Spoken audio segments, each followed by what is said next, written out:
This video is brought to you by Law Excellence IAS Academy.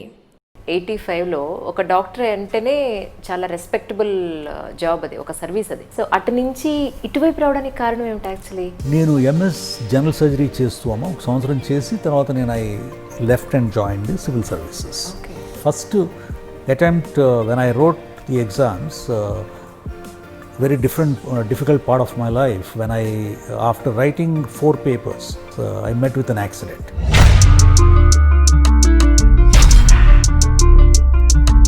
I broke both my legs. I was bedridden for 4 months. Okay.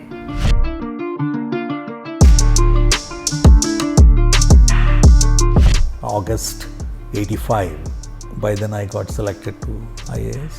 నాకైతే తెలిసింది ఏంటంటే మన తెలుగు ప్రాంతాల్లో కన్నా కూడా అబ్రాడ్లో మీరు ఎక్కువ వర్క్ చేస్తారు. మలేషియాలో, తర్వాత న్యూయార్క్లో, యుఎస్లో 5 ఏళ్ళు ఉన్నాను, రోమ్లో 1 సంవత్సరం. అక్కడే ఎలా వర్క్ చేయాల్సి వచ్చింది సార్ మీరు యాజ్ ఎ సివిల్ సర్వెంట్? నేను సివిల్ సర్వెంట్గా 85లో సర్వీస్ చేరానమ్మా. ఆదిలాబాద్ జిల్లా చాలా నక్సల్ ప్రాబల్యం చాలా ఎక్కువగా పెరిగిపోయింది 80 సంవత్సరంలో.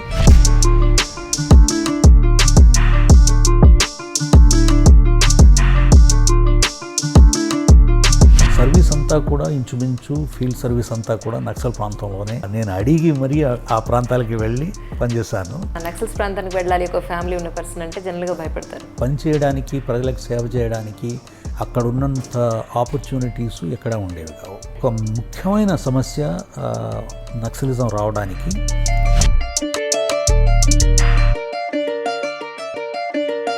89 మార్చ్లోనో ఏప్రిల్లో, నాకు టైం సరిగ్గా గుర్తులేదు. అప్పుడు 6 సీనియర్ ఐఏఎస్ ఆఫీసర్స్ని నక్సల్స్ కిడ్నాప్ చేశారు. ఆ 6 విడిపించడానికి ఇంకొక 6 నక్సల్స్ని ప్రభుత్వం విడుదల చేసింది. ఓకే. విడుదల చేసిన తర్వాత వాళ్ళందరినీ అక్కడ ఉన్న టీంని అంతా ట్రాన్స్ఫర్ చేసి నన్ను అక్కడ పంపించారు. మళ్ళీ వచ్చారు. క్లిష్ట పరిస్థితుల్లో పని చేయడానికి నేను అనుకూలంగా ఉంటానని, ఏదైనా కారణం కావచ్చు. అంటే ఐఏఎస్ ఆఫీసర్లు చాలామందికి ఏమిటంటే మీకు అన్నీ తెలుసు అనే ఒక భావంతో మొదలు పెడతారు వాళ్ళ కెరియర్స్.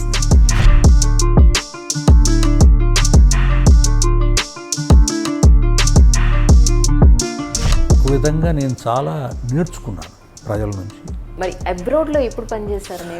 94 డైరెక్టర్ ట్రైబల్ వెల్ఫేర్గా 94 డిసెంబర్ నుంచి 95 పనిచేస్తున్నప్పుడు నేను international fund for agriculture development 2 ప్రాజెక్టులు ఉండేవి. ఆ ప్రాజెక్టు డిజైన్ చేయడానికి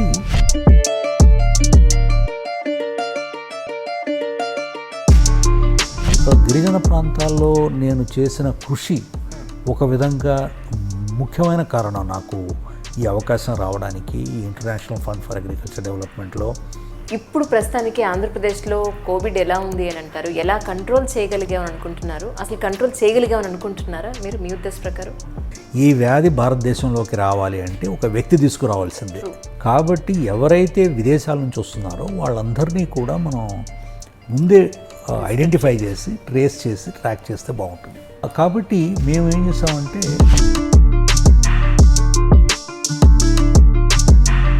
and isolating them and testing them. ఆంధ్రప్రదేశ్లో ఇన్ఫ్రాస్ట్రక్చర్కి ఇంపార్టెన్స్ ఇవ్వడం లేదు, ఓన్లీ ప్రజల గురించే పట్టించుకుంటున్నారు తప్ప ఇన్ఫ్రాకి ఇస్తే కదా కంపెనీలు అవి వచ్చేది అని. దీని మీద మీ అభిప్రాయం ఏంటి sir?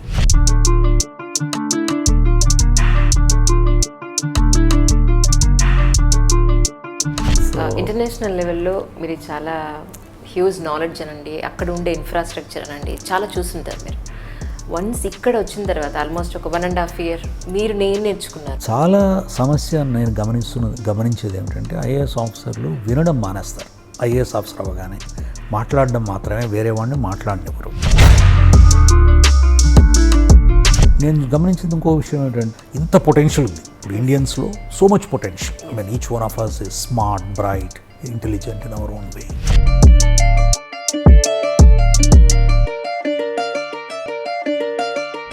This is true of 70-80% of the officers. వాళ్ళు service when they join a post, నేను నాకు ఈ పోస్ట్కి వచ్చాను అనుకోండి, నా ముందు వాళ్ళు చేసిన దాన్ని ఏమి నేర్చుకోను, దాని గురించి అది ఏం చేశారో కూడా తెలుసుకోను.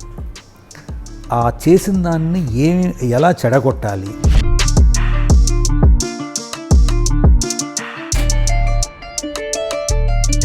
which is a sad commentary, but that is what I feel today. Hi అండి, ఈనాడు దిల్సే విత్ మీ అంజలిలో నా స్పెషల్ గెస్ట్ ఎవరు అని అంటే డాక్టర్ పివి రమేష్ గారు, additional chief secretary to the Jagan గారు ఆఫ్ ఆంధ్రప్రదేశ్. నమస్తే అండి. ఈరోజు నా దిల్సే విత్ మీ అంజలిలో నా స్పెషల్ గెస్ట్ ఎవరు అని అంటే నేను చెప్తాను, ఎంట్రో లాస్ట్లో చెప్తానని చెప్పాను. సో ఫస్ట్ అయితే గెస్ట్ మీకు పరిచయం చేస్తాను. సార్, డాక్టర్ రమేష్ గారు నమస్కారం అండి. నమస్కారం అండి. మిమ్మల్ని డాక్టర్ గారు అన్నారా, సివిల్ సర్వెంట్ అన్నారా అనేది ఆలోచిస్తున్నాను నేను. నేను డాక్టర్ చదువుకున్నానండి, బట్ ఉద్యోగరీత్యా నేను సివిల్ సర్వెంట్ని. ఎక్కడ సార్ మీరు పుట్టి పెరిగిందంతా ఎక్కడ? నేను తెలుగువాడినమ్మా. నేను మా తల్లిదండ్రులు ఇద్దరూ కూడా కృష్ణా జిల్లా నుంచి, కానీ నేను మొదటి 7 సంవత్సరాలు మహబూబ్ నగర్ జిల్లాలో అలంపూర్ ప్రాంతంలో పెరగడం జరిగింది. 8వ ఏడు నుంచి 16 సంవత్సరాల వరకు విజయవాడలో చదువుకున్నాను. ఇక్కడ ఇంటర్మీడియట్ లయోలా కాలేజీలో చదివిన తర్వాత Vellore CMC Christian medical college వెల్లూరులో మెడిసిన్ చేయడానికి వెళ్ళాను. సో సిఎంసి వెల్లూరులో ఎంబీబీఎస్ చేసి ఎంబీబీఎస్లో గోల్డ్ మెడల్స్, యూనివర్సిటీ ర్యాంకు సంపాదించిన తర్వాత ఎంఎస్ చేస్తూ సివిల్ సర్వీస్లో ఐఏఎస్లో 85లో. అవును సార్, మీరు డైరెక్ట్ డాక్టర్ నుంచి సివిల్ సర్వీస్కి వెళ్ళిపోకండి, మధ్యలో చాలా ఉంది జర్నీ మీది.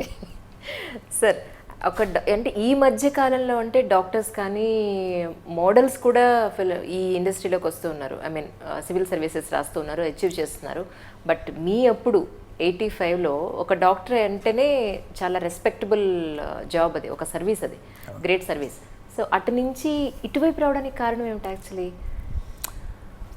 అంటే నేను ఒక చాలా దృఢమైన నిశ్చయంతోనూ, తర్వాత ఒక గట్టి పట్టుదల, నమ్మకం ఉండేది నాకు.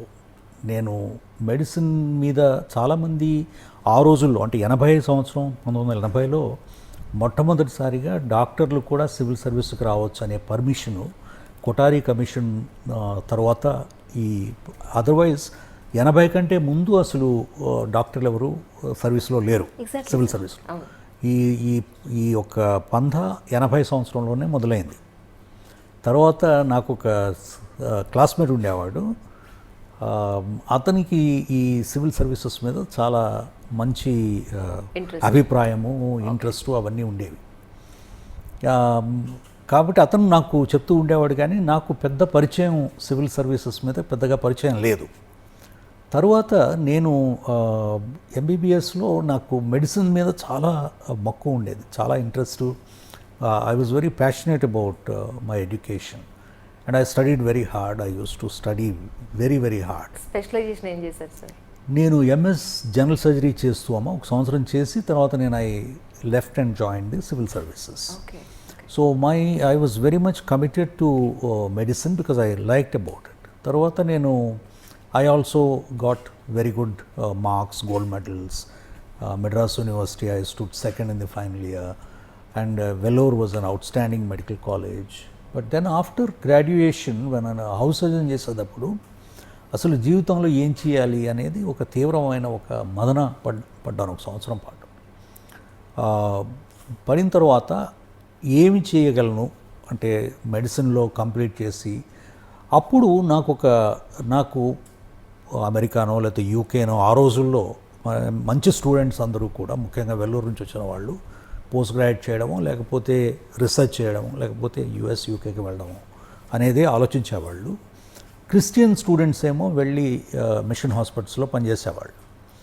కానీ నాకేమో పబ్లిక్ హెల్త్ మీద చాలా, మా ట్రైనింగ్ కూడా ఎలా ఉండేదంటే, వెల్లూరులో ట్రైనింగు ప్రతి సంవత్సరం ఒక 1 నెల రోజుల పాటు ఒక గ్రామంలో ఉండి, ఆ గ్రామంలో ఉన్న social, economic, political, health issues, ఈ లింకేజ్ నేర్చుకోవాలి, రీసెర్చ్ చేసి ఒక ప్రాజెక్ట్ తయారు చేయాల్సిన అవసరం ఉండేది అనమాట. కాబట్టి దానివల్ల కూడా నాకు ఈ interest in larger issues of health, ఆ పబ్లిక్ హెల్త్లో మెడిసిన్ ప్రాక్టీస్ ఒకటి.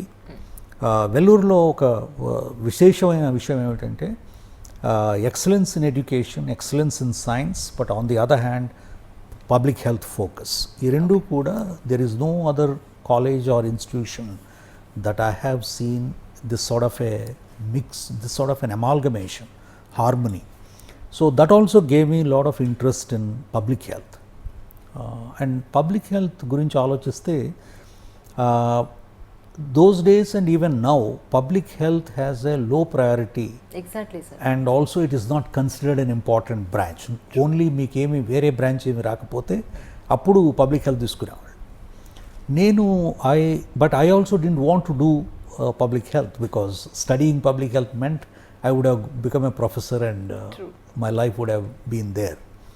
సో అప్పుడు దిస్ క్లాస్మేట్ ఆఫ్ మైండ్ అతను దురదృష్టవశాత్తు ఫైనల్ ఇయర్లో అతను ఫెయిల్ అయ్యాడు. ఓ సో నేను I wanted to continue that idealism and then how to transform the country. అసలు ఒక పెద్ద ఇంపాక్ట్ కలిగించాలి అంటే హెల్త్ పాలసీలో మార్పులు రావాలి, మెడికల్ ఎడ్యుకేషన్లో మార్పులు రావాలి, ఓవరాల్ హెల్త్ సిస్టంలో మార్పులు రావాలి. అంతేగాని దీనికి డాక్టర్ వరకు ఎంతవరకు చేయగలరు. Okay, I will be successful as a doctor.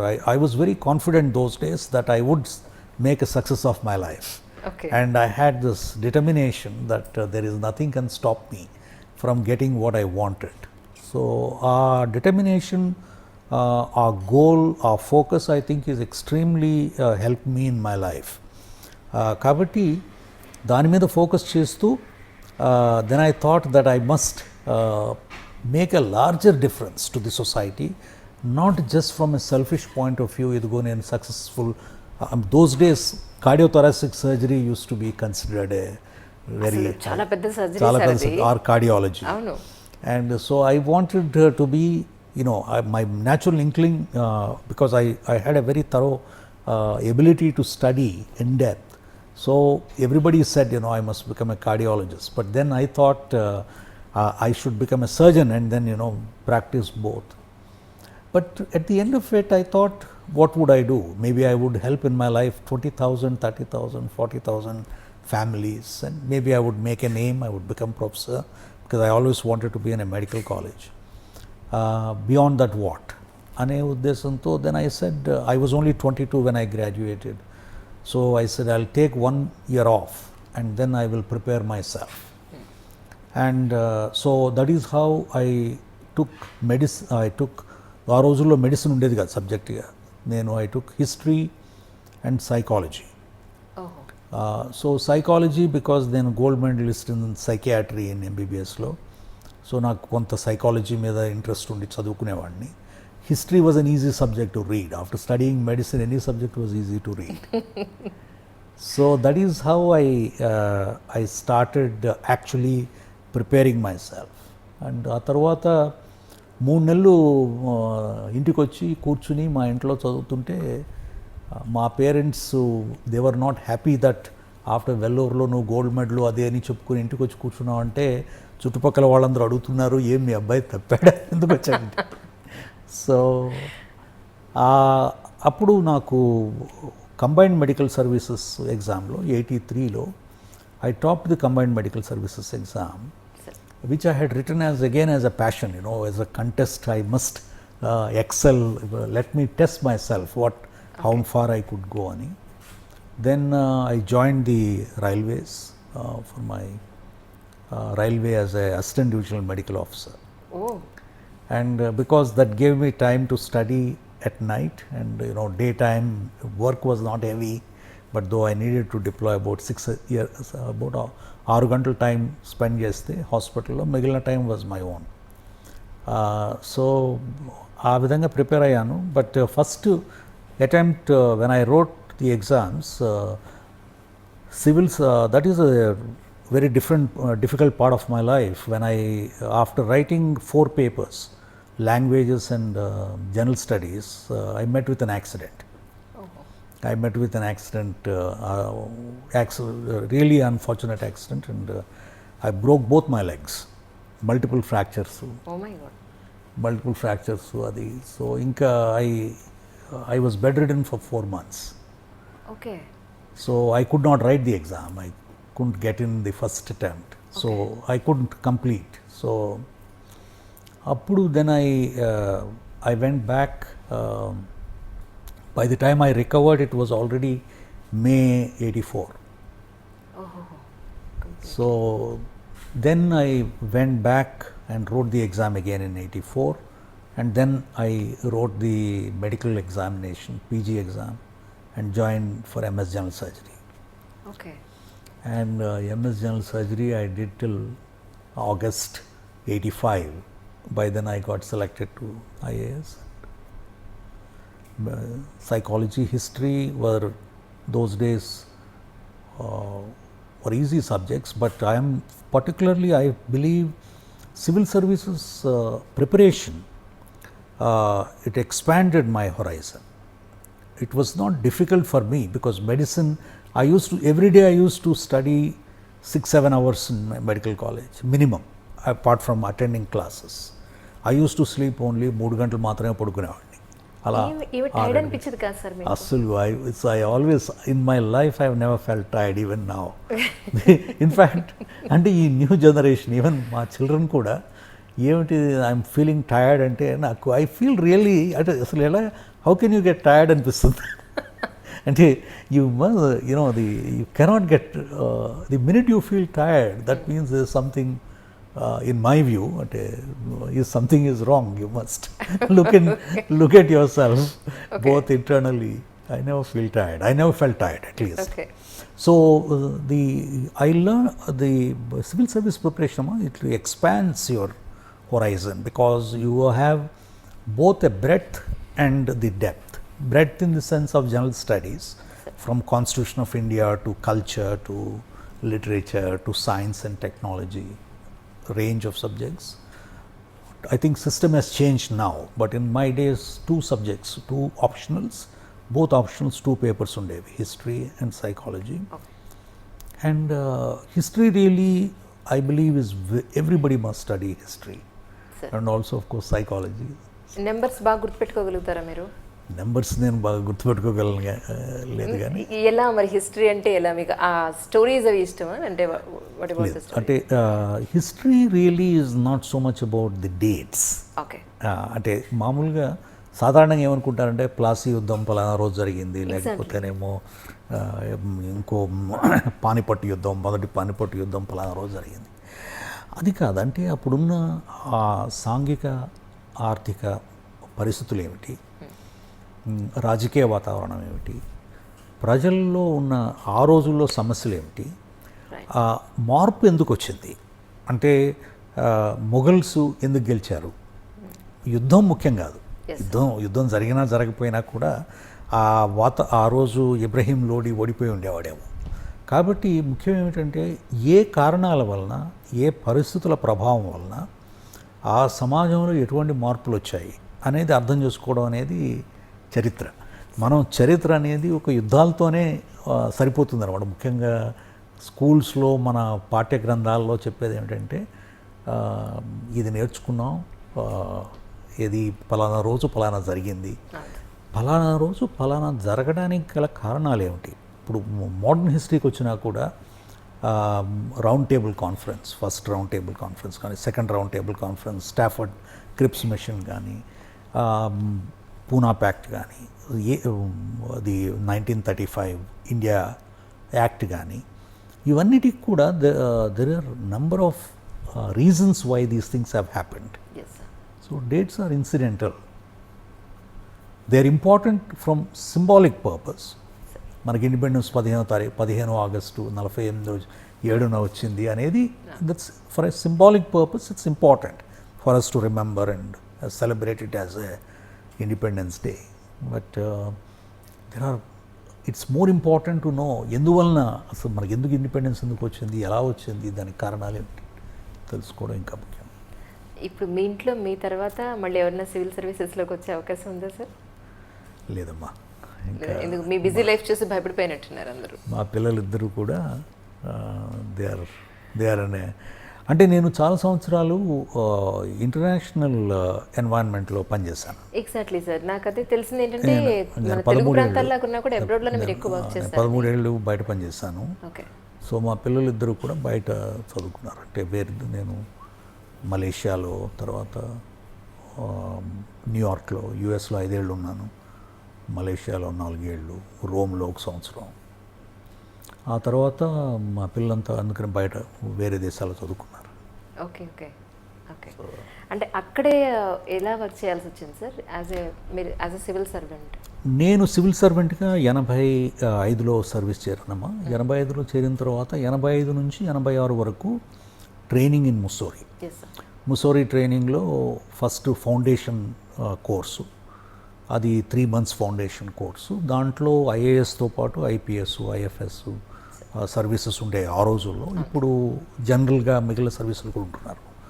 ఆ తర్వాత భారత్ దర్శన్ అని 2.5 months particular part of India, ఆ ఇండియాతో పాటు కొన్ని విషయాలు తెలుసుకోవడం, అంటే పబ్లిక్ సెక్టర్ ఎలా పనిచేస్తుంది, ఎన్జిఓస్ ఎలా పనిచేస్తారు, ట్రైబల్ ఏరియాస్ ఏమిటి, ఆర్మీతో ఒక అటాచ్మెంట్ ఒక 10 days అలా డిఫరెంట్ ఇష్యూస్ గురించి కొంచెం కూలంకషంగా అర్థం చేసుకోవడానికి ఈ ట్రావెల్ భారత్ దర్శన్ అని 2.5 months ఉండేది. Then again phase 1 use to be for 3 months. Okay. జూన్లో నేను ఆంధ్రప్రదేశ్కి వచ్చి నేను ఆంధ్రప్రదేశ్ క్యాడర్కి అలాట్ అయ్యాను. ఆ రోజుల్లో ఆంధ్రప్రదేశ్లో నేను మహబూబ్ నగర్లో ట్రైనింగ్ అయ్యాను అసిస్టెంట్ కలెక్టర్గా 1 year. ఆ తర్వాత మళ్ళీ 2 months ముస్సోరీలో phase 2 ట్రైనింగ్. ఆ తర్వాత సబ్ కలెక్టర్గా మొట్టమొదటిసారి వరంగల్ జిల్లా ములుగులో నా రెగ్యులర్ అపాయింట్మెంటు ములుగ్ సబ్ కలెక్టర్గా మొదలైంది. ప్రస్థానం అంటారా. సార్. సో ములుగు నుంచి నేను 1 నెల పనిచేసిన తర్వాత నన్ను, ఆ రోజుల్లో నక్సలైట్ ప్రాబల్యం ఎక్కువగా ఉండేది, గిరిజన ప్రాంతాలు, గిరిజన అభివృద్ధి మీద చాలా ముఖ్యమైన ఇంపార్టెన్స్ ఇచ్చేవాళ్ళు ఆ రోజుల్లో. దాంట్లో నేను 4 వారాల పాటు పనిచేసిన తర్వాత నన్ను అప్పుడు ఆదిలాబాద్ జిల్లా చాలా నక్సల్ ప్రాబల్యం చాలా ఎక్కువగా పెరిగిపోయింది. 80 సంవత్సరంలో బాగా ఎక్కువగా పెరిగిపోయిందనమాట. అప్పుడు నన్ను అక్కడ ఒక స్పెషల్ టీం ఏర్పాటు చేశారు. ఆ జిల్లాని మోడల్ డిస్ట్రిక్ట్ కింద నోటిఫై చేసి ఎన్టీ రామారావు గారు ముఖ్యమంత్రిగా ఉన్నప్పుడు మాకు కొంతమంది స్పెషల్ టీమ్ ఆఫ్ ఆఫీసర్స్ని అపాయింట్ చేశారు. ఒక సపరేట్ సబ్ డివిజన్ ఒకటి కొత్తగా క్రియేట్ చేసి ఉట్నూర్ అనే ప్రాంతంలో, సెంటర్ ఆఫ్ ఆదిలాబాద్ జిల్లాలో ఉట్నూరు సెంటర్గా ఉట్నూరు డివిజన్ ఏర్పాటు చేసి, అప్పుడు నేను, తర్వాత డాక్టర్ సుబ్రహ్మణ్యం గారు, ఆయన వైఎస్ రాజశేఖర రెడ్డి గారితో పాటు యాక్సిడెంట్లో ఆ హెలికాప్టర్లో చనిపోయారు, ఆయన, మేమంతా కూడా ఒక టీమ్గా ఏర్పడి ఆ ప్రాంతంలో 2 ఏళ్ళు ఉట్నూరులో ఒక గణనీయమైన మార్పు తీసుకురావడానికి ప్రయత్నం చేశాం. అలా ఆ తర్వాత రంపచోడవరంలో project officer ITDA tribal development. Again మళ్ళీ మీరు నక్సల్ ప్రాంతానికి. నేను మొత్తం నా సర్వీస్ అంతా కూడా ఇంచుమించు ఫీల్డ్ సర్వీస్ అంతా కూడా నక్సల్ ప్రాంతంలోనే నేను ఏరి మరీ నేను అడిగి మరీ ఆ ప్రాంతాలకి వెళ్ళి పనిచేశాను. ఎందుకని సార్, ఎందుకు మీరు భయపడలేదు? మీరు యాక్చువల్లీ ఎవరైనా నక్సల్స్ ప్రాంతానికి వెళ్ళాలి, ఒక ఫ్యామిలీ ఉన్న పర్సన్ అంటే జనరల్గా భయపడతారు. అదంటే నేను అక్కడ అవకాశాలు పనిచేయడానికి, ప్రజలకు సేవ చేయడానికి, ప్రజలతో మమేకం అవ్వడానికి, ప్రజల గురించి నేర్చుకోవడానికి అక్కడ ఉన్నంత ఆపర్చునిటీసు ఎక్కడ ఉండేవి కావు. ఆ రోజుల్లో నక్సల్ ప్రాబల్యం ఎక్కువగా ఉండడం వలన అక్కడ పొలిటికల్ ప్రాసెస్ కూడా చాలా తక్కువగా ఉండేది. ఎవరు వచ్చేవాళ్ళు కాదు, ఇంటర్ఫియర్ చేసేవాళ్ళు కాదు. కాబట్టి నేను ప్రజలకి ఇచ్చిన దానికంటే కూడా ప్రజల నుంచి నేను నేర్చుకున్నది, ప్రజల నుంచి నాకు వచ్చిన ఆప్యాయత కానీ, గౌరవం కానీ, వారికి ఉన్న ప్రేమ కానీ అది మర్చిపోలేనటువంటి విషయం. నేను ఆదిలాబాద్ ఉట్నూరు జిల్లాలో ప్రతి గ్రామం కూడా 186 గ్రామాలు, అన్నీ మారుమూల గ్రామాలే. అక్కడ 20 గ్రామాలు తప్ప మిగిలినవన్నిటికీ కూడా నడిచి వెళ్ళాల్సిందే. కాబట్టి అది ఎండనక వాననక గ్రామాలకి వెళ్ళి ఒక గ్రామంలో ఒక రోజు అలా 2,25,000 ఎకరాలు సర్వే చేసి సెటిల్మెంట్ చేయడం జరిగింది, first time in tribal areas. కాబట్టి ఇప్పటికీ కూడా నేను ఇచ్చిన పట్టాలు, ఆ రోజుల్లో ఇచ్చిన పట్టాలని ఇప్పటికీ ప్రజలు గుర్తుపెట్టుకుంటారు. అదొక పెద్ద అది గణనీయమైనటువంటి మార్పు తీసుకొచ్చింది ప్రజల జీవితాల్లో కానీ. ఎందుకంటే ఒక ముఖ్యమైన సమస్య నక్సలిజం రావడానికి గిరిజన ప్రాంతాల్లో ప్రజలకి భూమి మీద హక్కు లేకపోవడం. భూమి మీద హక్కు లేనప్పుడు అది ఫారెస్ట్ డిపార్ట్మెంట్ వాళ్ళు వచ్చి ఇదిగో ఇది ఫారెస్ట్ భూమి అన్నాం, రెవెన్యూ డిపార్ట్మెంట్ వాళ్ళు వెళ్ళి ఇది రెవెన్యూ భూమిని నేను తీసేసుకోవడం అన్నాం, లేకపోతే పెద్ద అస్సాములు వచ్చి దాని మీద ఆక్రమించుకోవడం. ఒక ఎండ్లెస్ స్ట్రగుల్గా ఉండేదన్నమాట. రెవల్యూషన్ వచ్చేసింది వాళ్ళు, దాంట్లో రెవల్యూషను చేంజ్, వాళ్ళ సపోర్ట్తో ప్రజల్లో మార్పు రావడం.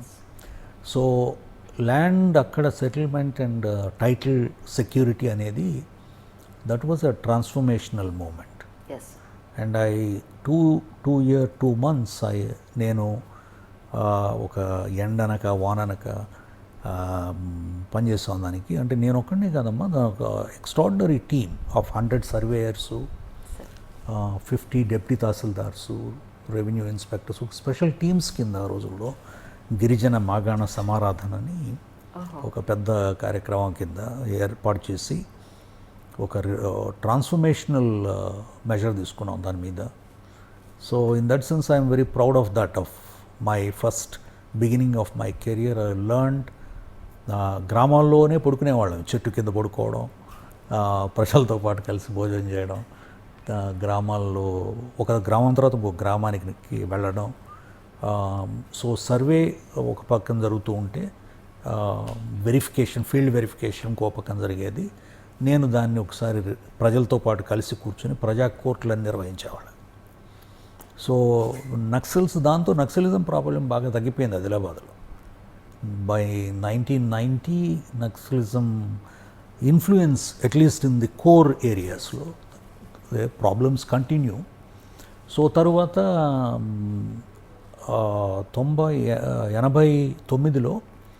89 మార్చ్లోనో ఏప్రిల్లో, నాకు టైం సరిగ్గా గుర్తులేదు, అప్పుడు 6 సీనియర్ ఐఏఎస్ ఆఫీసర్స్ని నక్సల్స్ కిడ్నాప్ చేశారు. రంపచోడవరంలో గుర్తేడ్ అనే ప్రాంతంలో, గుర్తేడ్లో 6 వెరీ సీనియర్ ఐఏఎస్ ఆఫీసర్స్ని తీసుకెళ్ళిపోయారు. నేను లేనప్పుడు నా కొలీగ్స్ ఉన్నారు, నాకంటే సీనియర్స్ ఉన్నారు. అంటే చాలా గిరిజనులకి అభివృద్ధికి, తర్వాత అణగారిన వర్గాల అభివృద్ధికి చాలా కృషి చేసిన శంకరన్ గారిని కూడా పట్టుకుపోయారు అన్నమాట. అప్పుడు ఆ 6 విడిపించడానికి ఇంకొక 6 నక్సల్స్ని ప్రభుత్వం విడుదల చేసింది. ఓకే.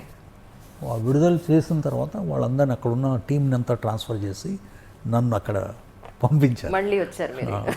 అంటే అంత క్లిష్ట పరిస్థితుల్లో పని చేయడానికి నేను అనుకూలంగా ఉంటానని, ఏదైనా కారణం కావచ్చు. అక్కడ 91 వరకు అక్కడ పనిచేస్తాను నేను. అక్కడ I had a very satisfying stent. 2 yearsలో అక్కడ ముఖ్యంగా agriculture development, horticulture development, village extension workers, village health workers, education, health care, nutrition, ICDS, వాటి మీద గణనీయమైనటువంటి మార్పులు తీసుకొచ్చే అవకాశం దొరికింది నాకు. అంటే ప్రజల్లో ఆ ఉద్యోగస్తుల్లో ఉన్న భయాందోళనలు ఏదైతే ఉంటాయో, నక్సలైట్లు ఉన్నారు, ఏం చేయాలి, అక్కడికి వెళ్తే ఎత్తుకుపోతారేమో, ఏం జరుగుతుంది అనేది చూడకుండా నేను ధైర్యంగా ఆ మారుమూల ప్రాంతాలన్నీ తిరిగి, అదే అప్పుడున్న పరిస్థితులకి ఇప్పుడున్న పరిస్థితులకి చాలా మార్పు వచ్చేసింది. బట్ దానివలన నేను గణనీయంగా నేర్చుకున్నది ఏమిటంటే, ప్రజలతో కలిసి ఏ విధంగా పనిచేయాలి. అభివృద్ధి అనేది మనం ఏదో అమెరికా నుంచో లేకపోతే ఇంకా అభివృద్ధి చెందిన దేశాల నుంచో లేకపోతే ప్లానింగ్ కమిషన్ నుంచో తీసుకురాలేము. ప్రతి వాతావరణము, ప్రతి గ్రామము, ప్రతి జీవిత విధానం వేరు. కాబట్టి ఆ ప్రాంతాలని అవగాహన చేసుకుని ఆ ప్రజల సహకారంతో, వారి ఆలోచనలతో నేను మార్పు తీసుకురాగలం అనే ఒక నిజాన్ని నేను నేర్చుకోవడం జరిగింది. అంటే ఐఏఎస్ ఆఫీసర్లు చాలామందికి ఏమిటంటే, మీకు అన్నీ తెలుసు అనే ఒక భావంతో మొదలు పెడతారు వాళ్ళ కెరియర్స్ని. నాకేమీ తెలియదు, ప్రజల నుంచి నేను నేర్చుకుని వాళ్ళకి ఏమైనా సాయం చేయగలుగుతానేమో అనే ఉద్దేశంతో నేను మొదలుపెట్టుకున్నాను. కాబట్టి ఒక విధంగా నేను చాలా నేర్చుకున్నాను ప్రజల నుంచి. అది ప్రజలతో కలిసిపోవడం వలన, ప్రజలతో మమేకం అవడం వలన ఈ యొక్క అవకాశం నాకు దొరికింది. కానీ లేకపోతే నేను కూడా ఒక సాధారణంగా జీవితాన్ని వ్యర్థం చేసుకునే సివిల్ సర్వెంట్నే ఉండేవాడు. కానీ ఇంత అంటే నేను మీ గురించి జరిగినప్పుడు చాలా సీనియర్ పర్సన్స్ అందరూ కూడా ఆయన చాలా సిన్సియర్ అమ్మా, ప్రజలు సమస్యలు తప్ప ఆయనకి ఇంకేం పట్టదు, అబ్బాయి ఆయన ఏమి ఇచ్చినా నేను భ్రమ పెట్టలేము, ఆయన ముందు ఏ పప్పులు ఉడకో, ఇలాంటివే ఎక్కువ విన్నాను. సో ఇంత చాలా ఏమంటారు, చాలా సమస్యలతో ప్రజలతోటి వాళ్ళతో మమేకం అయిపోయిన ఈ బాధ్యతాయుతమైన జీవితంలో మీరు మ్యారేజ్ ఎప్పుడు చేసుకున్నారు? అసలు ఎక్కడన్నా ఫ్యామిలీని పట్టించుకునే అవకాశం దొరికిందా మీకు? అంటే అది ఇఫ్ నేను ఇప్పుడు వెనక్కి తిరిగి చూస్తే ఒక విధంగా చెప్పుకోదలిసింది ఏమిటంటే, మా భార్య మేము 86లో మ్యారేజ్ చేసుకున్నాం. 85లో నేను పీజీ చేస్తున్నప్పుడు she was my student. So love marriage మీది? అవునమ్మా. So she was my student and then we got married later after an year and half.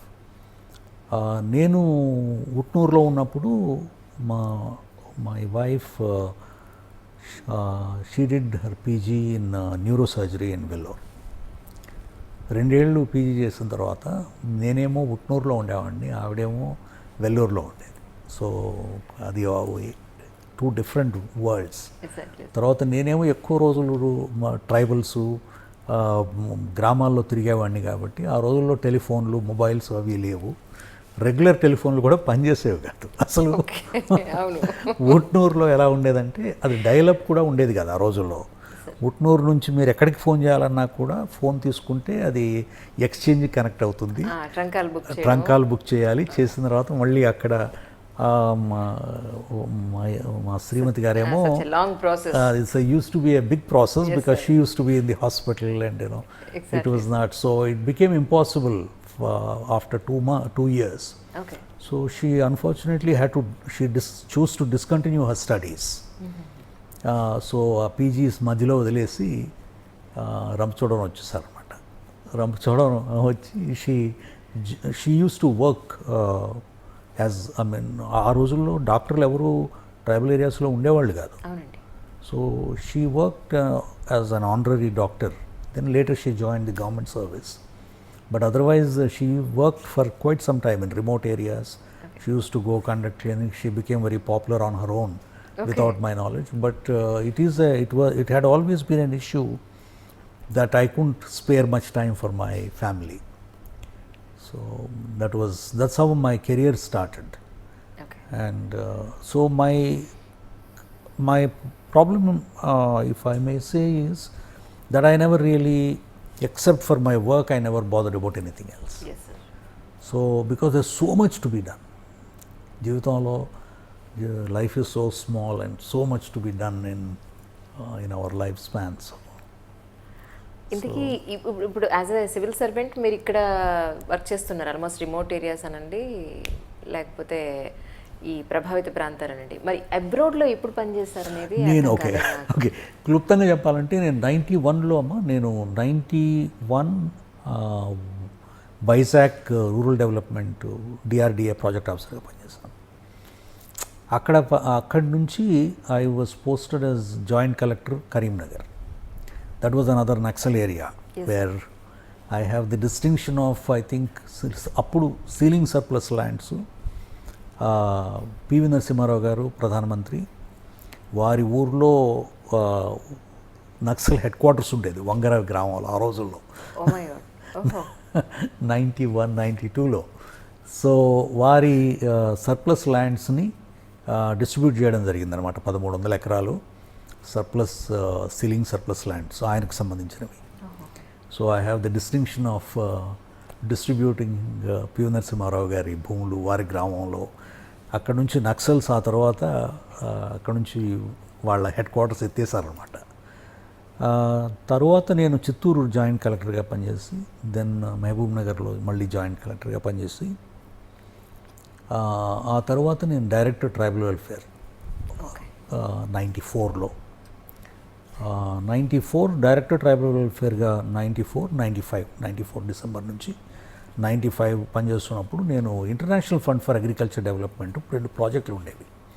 ఒకటేమో ఫేజ్ 1 ఫేజ్ 2 ట్రైబల్ ఏరియాస్లో ఆల్ 9 ITDAస్లో agriculture development focused tribal development projects అవి. ఆ project design చేయడానికి నేను 89-90లో tribal రంపచోడవరంలో చేసింది ఒక మోడల్ కింద తీసుకున్నారు. అది ఎక్స్పాండ్ చేశారు మొత్తం రాష్ట్రం అంతా కూడా. వాళ్ళు ఆ ప్రాజెక్ట్స్ చాలా సక్సెస్ఫుల్ ప్రాజెక్ట్స్గా మొత్తం ప్రపంచంలోనే ఏషియా పసిఫిక్లో సక్సెస్ఫుల్ ప్రాజెక్ట్స్గా దానికి చాలా ప్రామినెన్స్ వచ్చిందనమాట. తర్వాత రీజనల్ మీటింగ్స్ ఉండేవి. అవి నేపాల్లో, పాకిస్తాన్లో, బంగ్లాదేశ్లో అన్ని దేశాల నుంచి కూడా ఈ ఈఫాడ్ ప్రాజెక్ట్స్ సంబంధించిన వాళ్ళందరూ వచ్చారు. ఈఫాడ్ అంటే international fund for agriculture development. ఇది అంతర్జాతీయ సంస్థ, రోమ్లో హెడ్ క్వార్టర్స్ అనమాట.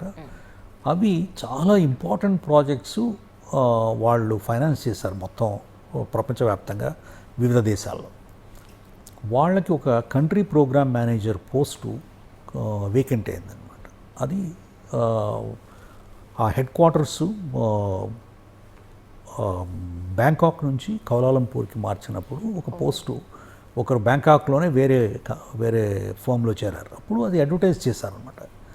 చేసినప్పుడు నన్ను కూడా అప్లై చేయమని అడ్వైజ్ చేశారు. నేను కూడా అప్లై చేశాను. దాని మీద ఇంటర్వ్యూ అది జరిగి నన్ను దాంట్లో సెలెక్ట్ చేసుకున్నారు. కాబట్టి నేను గవర్నమెంట్ నుంచి వెళ్ళలేదు. నేను I went on my own because of my work. In a way tribal గిరిజన ప్రాంతాల్లో నేను చేసిన కృషి ఒక విధంగా ముఖ్యమైన కారణం నాకు ఈ అవకాశం రావడానికి. ఈ ఇంటర్నేషనల్ ఫండ్ ఫర్ అగ్రికల్చర్ డెవలప్మెంట్లో కంట్రీ ప్రోగ్రామ్ మేనేజర్గా ఏషియా పసిఫిక్ డివిజన్లో 5 ఏళ్ళు చేయడానికి I was mainly responsible. My work అంటే ఆ నాలెడ్జ్, ఆ ఎక్స్పీరియన్స్, ఆ ఎక్స్పర్టీస్ హెల్ప్ మీ అలాట్. నేను 86 ఫిబ్రవరి 11 కౌలాలంపూర్లో చేరాను. అప్పటి నుంచి కూడా నేను ఇంచుమించు అన్ని దేశాల్లో కూడా పనిచేస్తాను ఏషియా పసిఫిక్లో, except China, Mongolia, North Korea తప్ప మిగిలిన అన్ని దేశాల్లో కూడా నేను వేరియస్ ప్రాజెక్ట్ మేనేజర్గా ప్రాజెక్ట్స్ డిజైన్ చేసేవాడిని, ప్రాజెక్ట్ సూపర్వైజ్ చేసేవాడిని, ప్రాజెక్ట్స్ ఇవాల్యుయేట్ చేసేవాడిని, మానిటర్ చేసేవాడిని. గవర్నమెంట్స్కి రూరల్ డెవలప్మెంట్ మీద, అగ్రికల్చర్ డెవలప్మెంట్ మీద అడ్వైజ్ ఇచ్చేవాడిని. సో ఇండియాలోనే ఎక్కువ ఫోకస్ ఆన్ సౌత్ ఏషియాలో ఇండియాలో Andhra tribal development projects, Tamil Nadu women empowerment project అని ఉండేదన్నమాట. తర్వాత మహారాష్ట్ర రూరల్ ట్రేడ్ ప్రాజెక్టు, హర్యానాలో మేవాత్ ఏరియా డెవలప్మెంట్ ప్రాజెక్టు, ఒరిస్సాలో ఇంకొక tribal development projects, North East ఇండియాలో North East resource management project అనేది. ఆ ప్రాజెక్టు మొత్తం నార్త్ ఈస్టర్న్ ఇండియాలో ఆ ప్రాజెక్ట్ని నేను డిజైన్ చేసి అది ఇంప్లిమెంట్ చేయడానికి దోహదం చేశాను అనమాట. అది ఒక పెద్ద ప్రాజెక్ట్ నా ఇప్పుడు transformational project in agriculture, people పార్టిసిపేషన్తో అగ్రికల్చర్లో ఏ విధంగా మార్పులు తీసుకురావచ్చు, ముఖ్యంగా రిమోట్ ఏరియాస్లో. So I worked in across all Philippines, Indonesia, Vietnam, Laos, Myanmar. So a lot of countries and of course South Asia lo Bangladesh, Nepal, Bhutan, Sri Lanka, Maldives. So I have ఈ దేశాల గురించి నాకు మంచి అవగాహన ఉంది. ఎందుకంటే I have had the fortune of working in some of the most interior areas, most difficult areas. ఇంకా ముఖ్యంగా ఏమిటంటే most conflict ridden areas. I worked in Philippines, in Mindanao, southern Mindanao. ఆ రోజుల్లో there used to be a big conflict between what was called Moro national liberation front, MNLF, okay. and government of and something insurgency, something similar to our Naxal insurgency. So I was present when the peace agreement was signed there between Moro Liberation Front, MNLF, National Liberation Front, okay. chief Professor Misuwari. So I worked in some of the very conflict-driven areas in India. I was the only Indian perhaps who had gone to Jaffna when LTTE was active. I worked in East Timor, West Timor, in Indonesia, in northern Laos where there is still insurgency raging on, Myanmar when it was under the difficult rule, so India in the northeast India, oh, so Nepal in the when the Maoist insurgency was at its peak, I used to go there to supervise, monitor projects. So I have had an extraordinary experience in managing projects. I know Asia, different countries very well. Then I got an offer to work in headquarters in IFAD, International Fund for Agriculture Development, in Rome for a year. So I was in Rome for 1 year. Then we moved to New York, United Nations. I joined United Nations Office for Project Services, which is a project services agency. So I went to New York, where I used to manage projects in Middle East, in West Asia and Arab states. And those days it used to be Palestine, Jordan, Iraq, Afghanistan. So I worked in Iraq when most difficult circumstance. I used to be in New York, but ఈ కంట్రీస్కి I used to come once in 3 months and spend a month okay. each of these countries.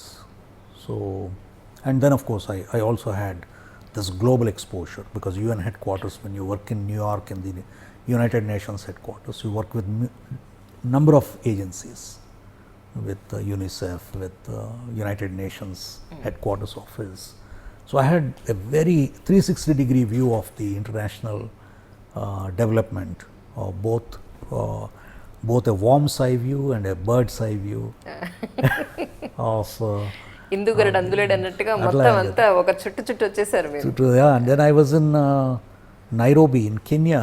I was the director for 1 year of United Nations Office for Project Services for East Africa and South Africa. So I have traveled there extensively. I used to particularly, I set up the first office in Somalia. We set up the first United Nations office in Southern Sudan, okay. at a place called Juba. Not many food people కూడా know. దొరకదంటారండి ఏమ్మా? సోమాలియాలో food కూడా దొరకదు అంటే Somalia ఎలాగంటే అమ్మా, Somalia was at one point of time part of Somalia in northern Somalia, what they call as Somaliland and Puntland. There are two provinces in Somalia. They were Italian colonies. The rest of Somalia was never colonized, but the northern Somalia was colonized. Okay. So those areas are very different organically, functionally, economically. Ethnically they are same, they are one group. Actually it is very interesting. నార్మల్గా ఏమనుకుంటారంటే ప్రపంచవ్యాప్తంగా ప్రజలు different religions, different languages, they divide people, caste, regions, regionalism, these divide people. But సోమాలియాలో interesting thing for audience also is Somalia has only one religion. Everybody is a Muslim there. Is it? Everybody, there's only one ethnic group. It's a Somali ethnic group. They all speak same language. They all are Somalis. And so there are no internal differences. Still there is so much of Fighting is going fight. It is a different genealogy from the other conflicts. Each conflict teaches you a number of lessons. For those who are interested in learning, it's a phenomenal, interesting thing to see how we really, each conflict emerges. And because I worked in Iraq, I worked in Somalia, I worked in Sudan, and then from Nairobi I went to Afghanistan as senior advisor to finance minister. Okay. అక్కడ world bank project coordinate చేశామండి నేను. 2004-2005 I coordinated a big World Bank project for setting up the customs department So I was in Afghanistan 3 times. Once in 2002 after the overthrow of the Taliban, నేను United nations world bank ఒక combined team ఏర్పాటు చేశారనమాట. Rehabilitation, relief, reconstruction and reconstruction of Afghanistan. దాంట్లో నేను ఒక team మెంబర్ని అనమాట. దాంట్లో rural infrastructure ఏ విధంగా రివైవ్ చేయాలి, అర్బన్ ఇన్ఫ్రాస్ట్రక్చర్ ఏ విధంగా రివైవ్ చేయాలనే దాని మీద, పర్టికులర్లీ వాటర్ సప్లై, శానిటేషన్, దాని మీద ఒక రిపోర్ట్స్ తయారు చేశాను అనమాట. సో అలాగే school infrastructure, hospital infrastructure. So over a period of time I became an expert in so many things. Though I started off as a rural development, agriculture development specialist, but then customs, I used to lead a team of 80 international experts from different countries in the West. And I had 3 customs commissioners from Pakistan working under me. So because I was not a commissioner, I was not a customs officer, I could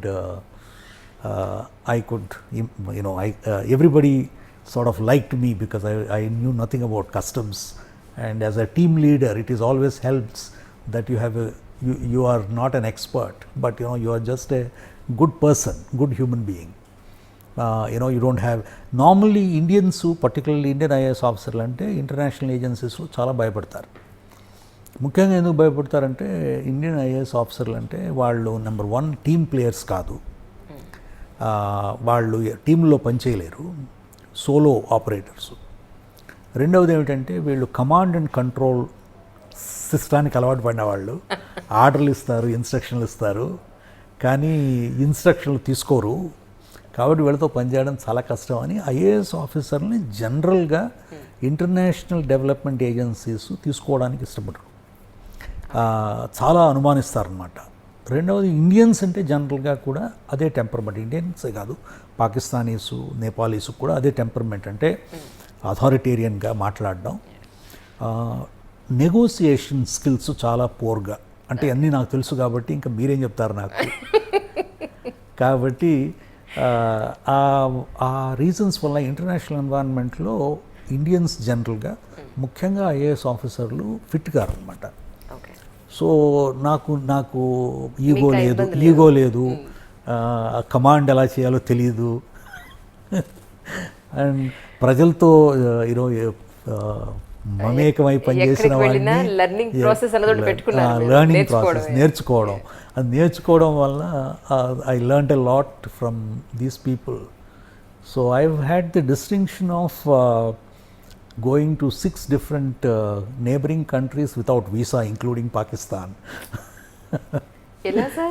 Pakistan border cross చేసి, అంటే Pakistan border పోస్టులు, customs in Afghanistan because it's a land locked country, it border 6 different countries: Iran, Pakistan, Turkmenistan, Tajikistan, Uzbekistan. So these countries, and China partly at one place. So in those countries we were setting up basically customs systems in Afghanistan as border posts. Okay. So you have to study what is going on the other side to understand. Exactly. So it's a border controlled by the customs. ఇంత international లెవెల్లో మీరు works చేసుండి మళ్ళీ ఇండియాలో మన తెలుగు రాష్ట్రాల్లో ఎప్పుడు వచ్చారు, ఎవరి ప్రభావం వల్ల వచ్చారు?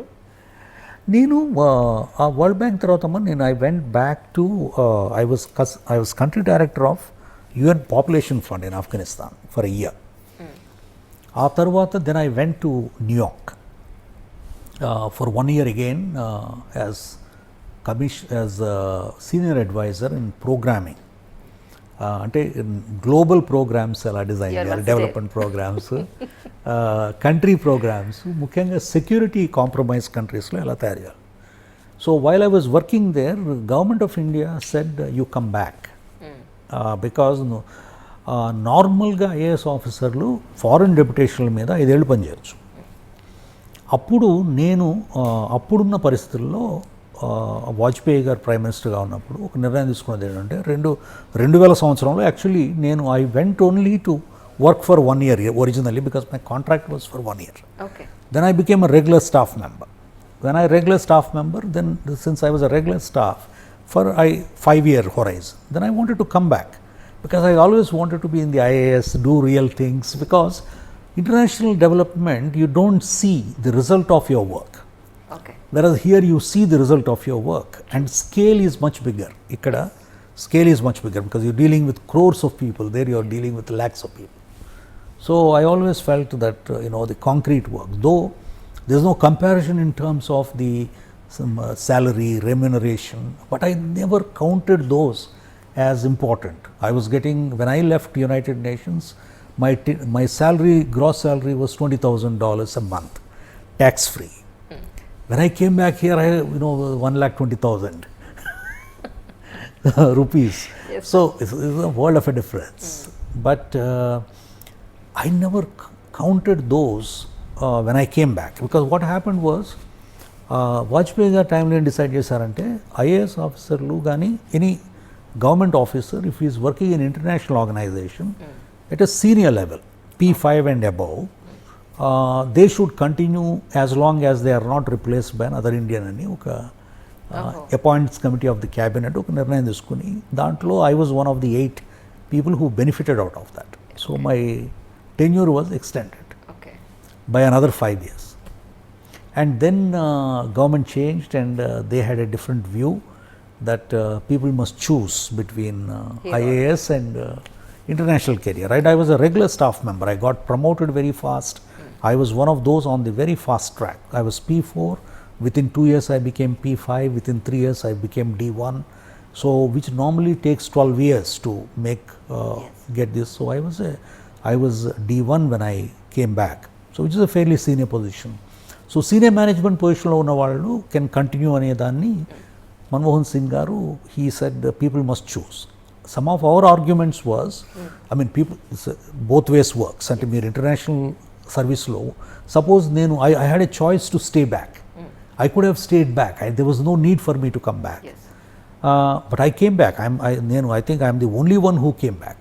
ఓ మిగతా వాళ్ళు రాలేదైతే Nobody comes back. And particularly if you have a senior, if you are at a senior level, and if you are a senior professional, you have an international career, you have a extraordinary good salary. So why would people come back? I took a philosophical decisions as I always did, and I said, no, I must go back to India and serve the country, be a part of it, look at its scale. New York lo కూర్చుని I am only attending meetings and delivering speeches, writing reports. I am not making a real difference. Let me go back and make some difference.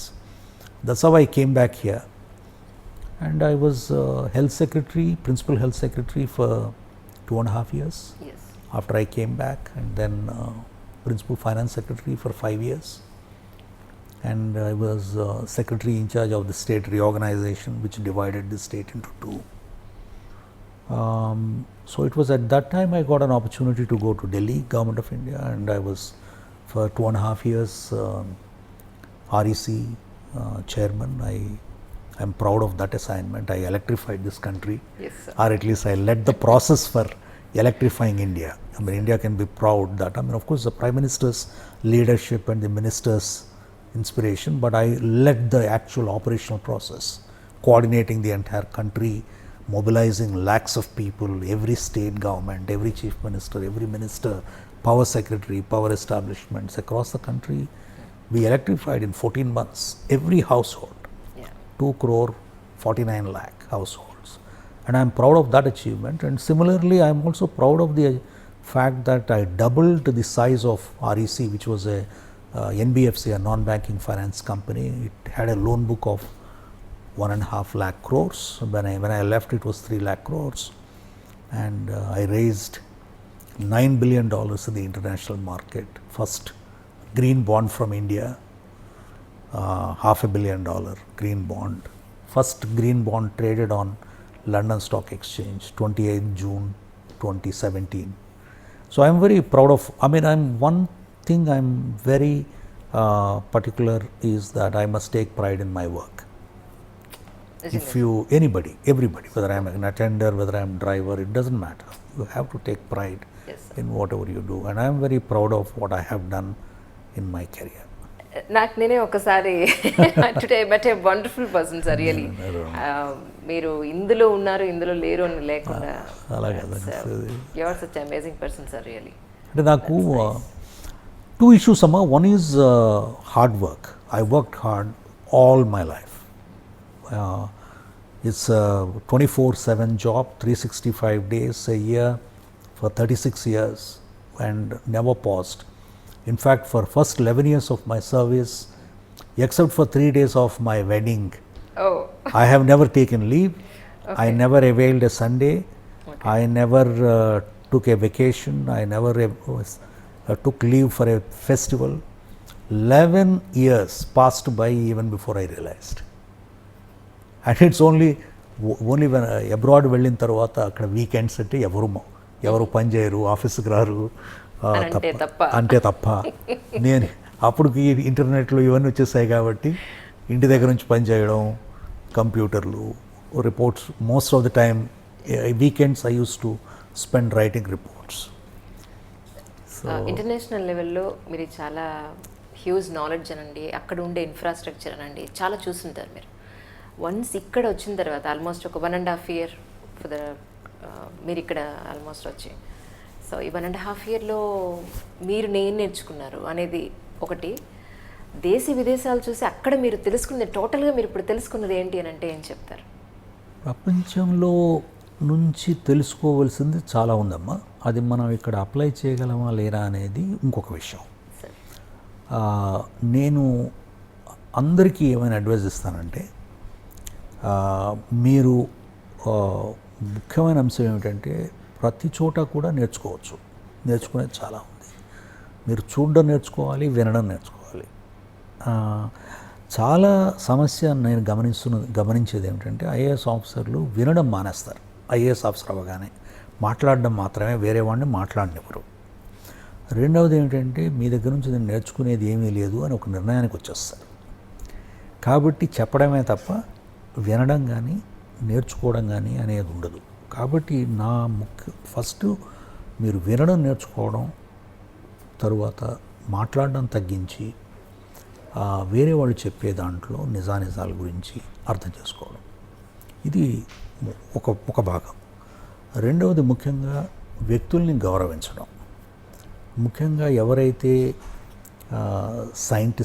Scientist ఉన్నారు, knowledge ఉన్నారు, engineers ఉన్నారు, డాక్టర్లు ఉన్నారు, వాళ్ళని గౌరవించడం, వాళ్ళ దగ్గర నుంచి నేర్చుకోవడం.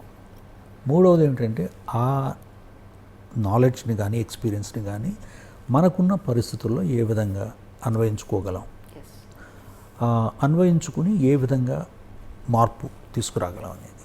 ఇప్పుడు అల్టిమేట్లీ మార్పు, అభివృద్ధి అనేది is a change in a fast track. You have to fast track these things. Very lot of societies have not been able to transform also because institutions are not enabling this transformation. నేను గమనించింది ఇంకో విషయం ఏంటంటే మన వాతావరణంలో, మన సమాజంలో అంటే ముఖ్యంగా ఇంత పొటెన్షియల్ ఉంది ఇప్పుడు ఇండియన్స్లో. So much potential. I mean each one of us is smart, bright, intelligent in our own way. Why is that we are not able to progress at the rate at which, let's say, some other countries are progressed or progressing? I think we are not able to work together in teams.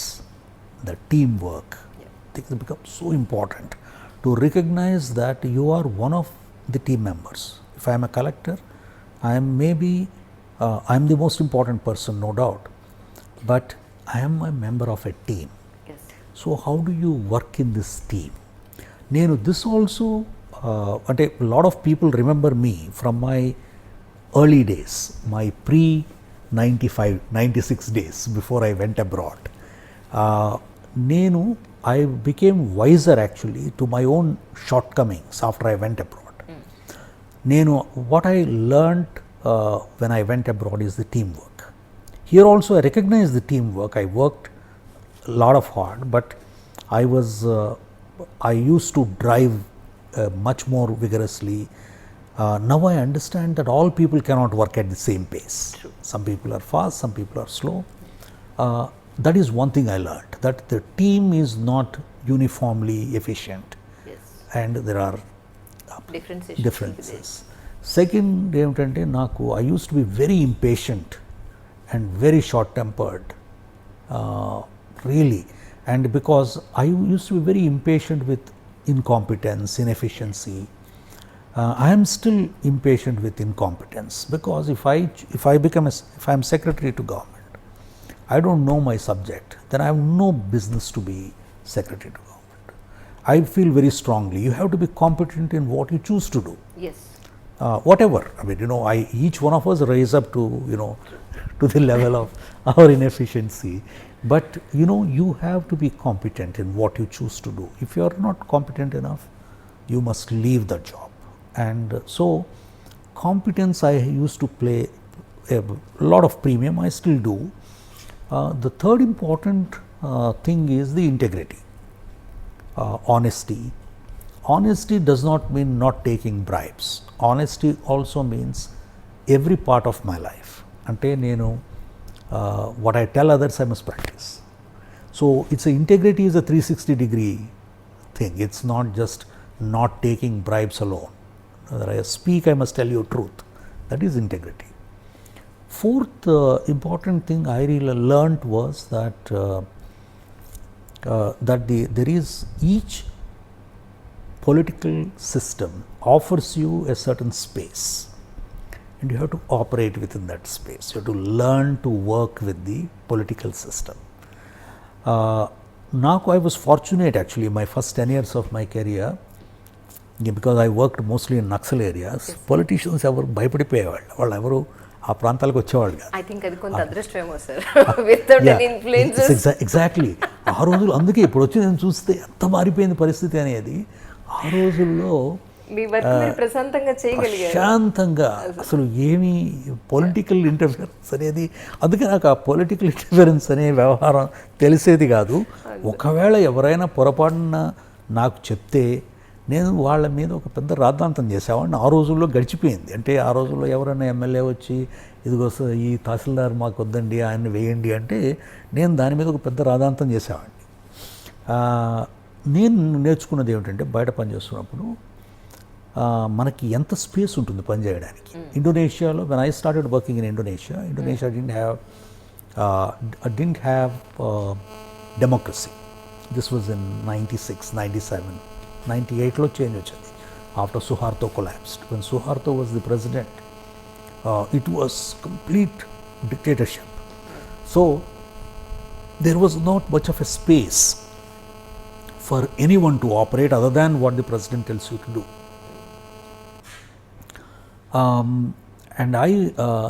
And president once gave orders. I mean, his system used to be fertilizers imported from to Indonesia, and Suharto's son used to have a monopoly on imports. So once he imports, it's distribution. It used to be assigned to different departments. Agriculture department, agriculture, horticulture, sericulture, atla డిపార్ట్మెంట్స్కి. దాంట్లో different ప్రాజెక్ట్స్కి ఇంత ఇలా. So I use to have a project in West Timor and outer islands అంటారు ఇండోనేషియాలో. Bali అవతలు ఉంటాయన్నమాట, south of Bali. They use to be this $3 million from this project. It's a cashew development project, was assigned to. So I was very upset. $3 million, it's not part of ఇది బడ్జెట్లో లేదు, దీనివల్ల అంత ఉపయోగం ఉందో లేదో తెలియదు, అది స్టడీ చేయలేదు. So I'm giving you an example of the limits of what you can do. Then I got very agitated. ఇదేమిటి ఇది corruption. Then I went and complaint to my headquarters. I complained with the World Bank, with Asian Development Bank. Now, how are you tolerating this level of corruption? So then they said, I mean, I don't know why you are making a big fuss, because there's a presidential order. It's their country. We are giving a loan to them. If they want to, use it this way, let them use it. As long as there is a proper government order, how does it matter to you?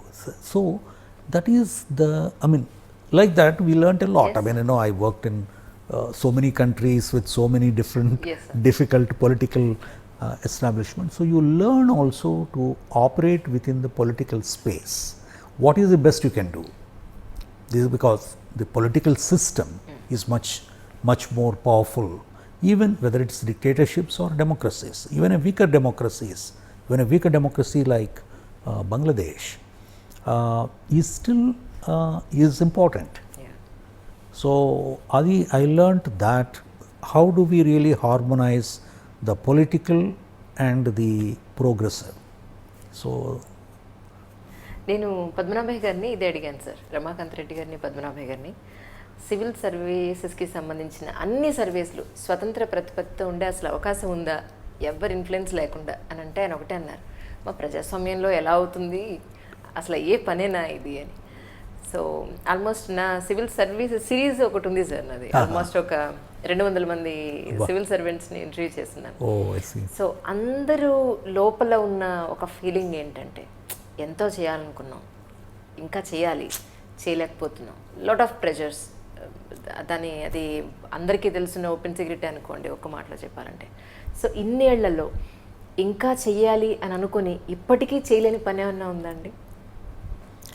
చాలా అంటే పరిస్థితులు చాలా చేయాలనుకున్నవి చాలా ఉంటాయి కదండి. ఇప్పుడు ఈ మన దేశంలో తీసుకుంటే ఆరోగ్య ది హెల్త్ సిస్టంలో ఎన్నో మార్పులు తీసుకురావాలని అనే ఆశయం ఉండేది నాకు. అదే దృక్పథంతో నేను సివిల్ సర్వీస్లో చేరా. అదే ఆపర్చునిటీ నాకు వచ్చింది. నేను 2 టర్మ్స్ హెల్త్ సెక్రటరీగా పనిచేశాను. చాలా రిఫార్మ్స్, చేంజెస్, యాంబిషన్తో మొదలుపెట్టాను. చాలా మంచి రెస్పాన్స్ కూడా వచ్చిందన్నమాట. డాక్టర్లు, నర్సెస్, అందరూ పారామెడికల్ వర్కర్స్ ఇప్పటికి కూడా నన్ను గౌరవిస్తారు, గుర్తుపెట్టుకుంటారు. బట్ 10 ఏళ్ళు అయింది. నేను 11th December 2011 I left the department. Today we are in 2020 August, maybe 9 years. Things have gone back. System has become much weaker. So and these are, I always say this to my colleagues. We have to recognize the fact, all of us, particularly those who are in public service, whether it is political system or the bureaucratic system, however small or big, mukhyenga IAS officers. See, we are all a chain. There's a historical chain. We have inherited that from centuries onwards. I mean, you take, even go back to the from Ashoka days or even earlier days, when a semblance of state apparatus came into existence. అంటే ఒక system, ఒక institution, ఒక తహసీల్లు, ఒక division, ఒక district, and it is strengthened and consolidated during the British time, and it's further evolved during the independence, post-independence. But let's take the institution of collector. There are collectors, many collectors who have come, and then the many collectors who will come later. You are a link in a chain. Yes, sir. Now the chain is as strong as each link is, and every link is important. If link breaks, then there is no history, there is no chain. The chain becomes useless.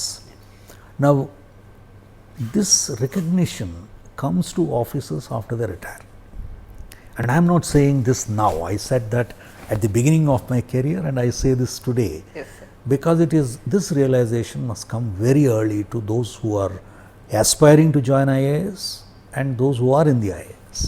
I say this again and again because ఎందుకంటే నేను గమనించిందమ్మా, when every officer first thing, అంటే this is true of 70-80% of the officers. వాళ్ళు service when they join a post, నేను నాకు ఈ పోస్ట్కి వచ్చాను అనుకోండి, నా ముందు వాళ్ళు చేసిన దాన్ని ఏమి నేర్చుకోను, దాని గురించి అది ఏం చేశారో కూడా తెలుసుకోను, ఆ చేసిన దాన్ని ఎలా చెడగొట్టాలి అని 1 సంవత్సరం పాటు కష్టపడతాను. సో 1 సంవత్సరం పాటు నా జీవితం అంతా కూడా నా ప్రెడిసెసర్స్ చేసిన పని చెడగొట్టడానికి సరిపోతుంది. సో ఆపర్చునిటీ 365 days అయిపోయింది. నెక్స్ట్ 365 days నేను ఉంటానో లేదో అనే అనుమానం వస్తుంది నాకు. ఇప్పుడు అట్లీస్ట్ పొలిటీషియన్ అంటే వాళ్ళకి 5 ఏళ్ళు ఉంటుంది, మాకేమో 2 ఏళ్ళు.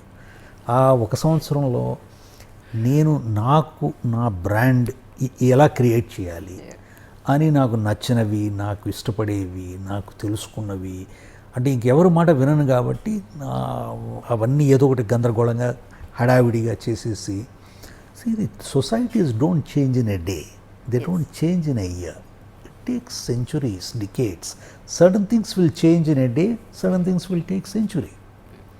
So certain things may take a millennium, maybe even millennium things may not change. So if we incremental, some of them are incremental, some of them are fast tracked. If we don't recognize this, we are messing up the country. In a reason, I feel sad in a way now. The enthusiasm, optimism that I had in 2009 when I chose to break with the international civil service and rejoin the provincial national civil service, that enthusiasm I think I don't share now. I mean, if I knew that this is the trajectory that the country would take, I perhaps might not have made the decision I made 10 years ago. Which is a sad commentary, but that is what I feel today. Okay, మీలో ఒక doctor ఉన్నారు, ఒక psychologist ఉన్నారు, ఒక civil servant ఉన్నారు. ఎప్పుడైనా మీరు ఒక సివిల్ సర్వెంట్గా బయటికి అడుగుపెట్టి లేదా 10 మందిని కలిసినప్పుడు, అసలు ప్రజలు అవనివ్వండి, అధికారులు అవనివ్వండి, ఎవరిని అవనండి, అప్పుడప్పుడు డాక్టర్ అలా వచ్చి, సైకాలజిస్ట్ అలా వచ్చి వెళ్తూ ఉంటారా మీలోంచి? No, to understand a person. నేనమ్మా, I always try to look at myself as an outsider. When you step outside and see at yourself, you will see a very different person. You see, all of us think we are the most intelligent, most handsome, most articulate. You know, everything is each one of us, and that's important for our ego. I mean, it's important. I mean, people use ego in a wrong sense of the term, but in a Freudian sense, it's what makes you what you are. So there's nothing wrong in that. I mean, we need to have a sense of identity. But at the same time, that should not make you believe that I am infallible or I am indispensable or I can do no wrong. And that is only possible if you see yourself as an outsider. I think I always had this outsider's view of myself and my surroundings. So many of those which people, I do not know whether people purchase ideas or whether they really believe or they pretend to believe, I find it very difficult to believe in things which I don't believe. I cannot pretend. మీలో ఒక కవి కూడా ఉన్నాడేమో అని doubt నాకు. నేను లేదమ్మా, అది ప్రాసలు కలిపి చెప్తున్నారు ఇంగ్లీష్లో కూడా.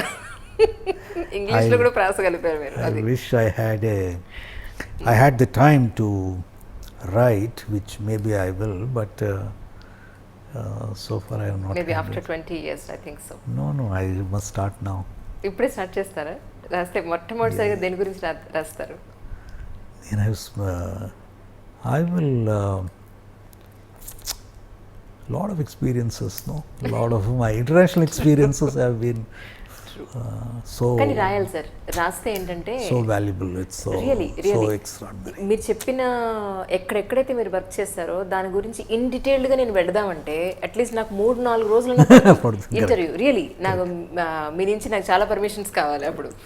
సో నేనేమనుకుంటున్నానంటే, సో అది తీసి పక్కన పెడితే మీరు అట్లీస్ట్ మీ ఎక్స్పీరియన్స్ అన్నింటినీ ఒక బుక్గా తయారు చేస్తే కమింగ్ ఫ్యూచర్ జనరేషన్స్కి చాలా యూజ్ అవుతుంది. రైట్, ఇప్పటివరకు ఆ జర్నీ చూసాం. ఇప్పుడు ప్రస్తుతానికి ఆంధ్రప్రదేశ్లో కోవిడ్ ఎలా ఉంది అని అంటారు, ఎలా కంట్రోల్ చేయగలిగామని అనుకుంటున్నారు, అసలు కంట్రోల్ చేయగలిగామని అనుకుంటున్నారా మీరు మీ ఉద్దేశ ప్రకారం? కోవిడ్ గురించి మాట్లాడాలంటే అమ్మ, మేము అంటే మన రాష్ట్రంలో మొట్టమొదటిసారిగా, దేశంలోనే మొట్టమొదటిసారిగా మనం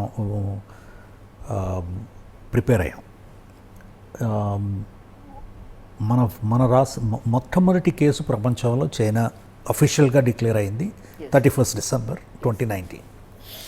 మన దేశంలో first case was reported on 30th of January 2019. కేరళలో వుహాన్ నుంచి తిరిగి వచ్చిన వ్యక్తి కోవిడ్ వచ్చింది నిర్ధారించారు. అప్పుడు మనం చాలా దూరంగా ఉంది, మనకేమవుతుందిలే. మనకేం కాదు కదా అని ఒక దృక్పథంలో మొత్తం దేశం అంతా కూడా అదే దృక్పథం. తరువాత ఆ, యూరప్లో బాగా ప్రబలిపోయిన తర్వాత ఫిబ్రవరి నెలలో యూరప్లోకి వెళ్ళింది. అప్పుడు మేమేం గమనించామంటే మన రాష్ట్రానికి మనం రక్షించుకోవాల్సిన అవసరం ఉంది, ఇది ప్రబలే అవకాశం ఉంది. అప్పటికి మన కేసులు ఏం లేవు.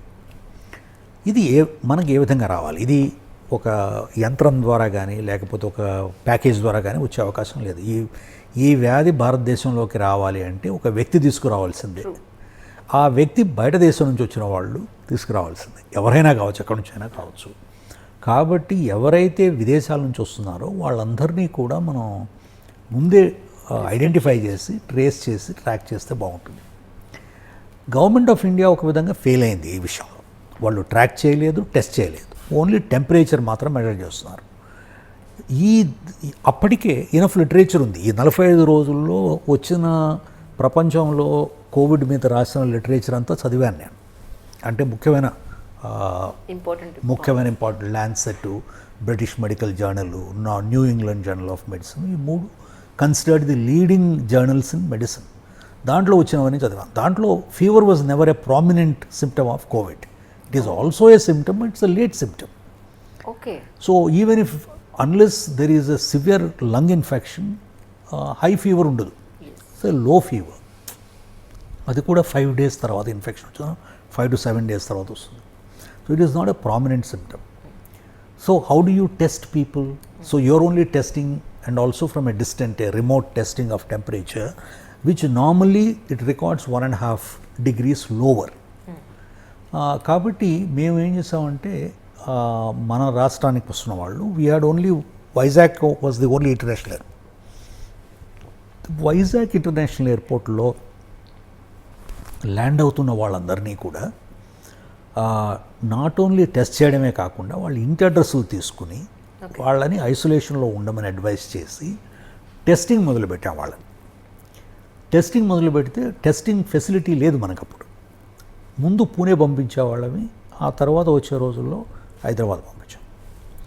నా అప్పుడు మాకు తర్వాత తెలిసింది ఏమిటంటే విదేశాల నుంచి వస్తున్న వాళ్ళు వైజాగ్కే రావడం లేదు, వాళ్ళు ఢిల్లీలో దిగి డొమెస్టిక్ ఫ్లైట్ పట్టుకుని విజయవాడ వస్తున్నారు, తర్వాత చెన్నైలో దిగి కారులో వస్తున్నారు ఇక్కడికి అని. ఇది లక్కీగా మేము త్వరలోనే తెలుసుకుని ఇమిగ్రేషన్ బ్యూరోకి నోటిఫై చేస్తాం. మా ఆంధ్రప్రదేశ్ అడ్రస్ ఉన్న వాళ్ళు పాస్పోర్ట్లో కానీ వాళ్ళ డెస్టినేషన్ కానీ కనుక్కొని మాకు వెంటనే తెలియపరచండి, వాళ్ళని మేము ట్రాక్ చేస్తాము. అది 3 రోజుల తర్వాత మాకు ఇన్ఫర్మేషన్ ఇచ్చేవాళ్ళు ఒరిజినల్గా. తర్వాత మేము ఒక వెబ్సైటు హెల్ప్ చేసి రియల్గా ట్రాకింగ్ చేయడం మొదలుపెట్టాం. When we started tracking virtually every single person who came back from overseas and their contacts and the contacts of the primary contacts. Right. So we identified 29,000 and odd people who came back between 20th of March and 20th of February and 24th of March. So 1 month nearly. So we were the earliest to start tracking people and isolating them and testing them. And we were also the first to close schools, colleges, hostels, residential schools. 18th, 19th we closed them. And of course the lockdown was imposed on 24th. 22nd was the trial run and 24th was the final. So in a way we took advanced measures, and if you really see, a lot of capacity was built. మనం గుర్తుపెట్టుకోవాల్సింది ఏమిటంటే అండి, మన మొత్తం దేశవ్యాప్తంగా చూస్తే public health system చాలా వీక్గా ఉంది డెవలప్డ్ కంట్రీస్తో కంపేర్ చేస్తే. కేరళ, తమిళనాడు తప్ప మిగిలిన రాష్ట్రాల్లో కెపాసిటీ చాలా తక్కువ, ముఖ్యంగా నార్త్ ఇండియన్ రాష్ట్రాల్లో. ఒక స్కేల్ ఆఫ్ 1 to 10 తీసుకుని, suppose if Kerala is 10, Tamil Nadu is 8 అయితే మన పరిస్థితి ఒక సంవత్సరం క్రితం తీసుకుంటే 4-5 ఉంటుంది. ఎందుకంటే అప్పుడు గత 5 సంవత్సరాలుగా నేను కూడా ఉన్నాను కాబట్టి ఇక్కడ ఫైనాన్స్ సెక్రటరీగా పబ్లిక్ హెల్త్ మీద అంటే గవర్నమెంట్ హెల్త్ సిస్టమ్ మీద అసలు ఫోకస్ లేకుండా పోయింది. ప్రైవేటైజేషను, ప్రైవేట్ కేర్ మీద ఎక్కువ ఫోకస్ చేయడం జరిగింది. దాన్ని 3 నెలల్లో బిల్డప్ చేయడం అనేది ఎక్స్ట్రాడినరీ కెపాసిటీ బిల్డప్. టెస్టింగ్లో మనకు టెస్టింగ్ అసలు ఒక్క ల్యాబ్ కూడా లేదు. ఈరోజు we have hundreds of labs. We can now test nearly 40,000-45,000 samples every day. True, sir. We have created a huge infrastructure in terms of advanced care. We have more than 5,000 beds. We have 4,500 ICU beds, nearly 5,000 beds, 2,000 వరకు ventilators. Private public hospitals అన్నీ కూడా దీంట్లో participate చేస్తున్నాయి.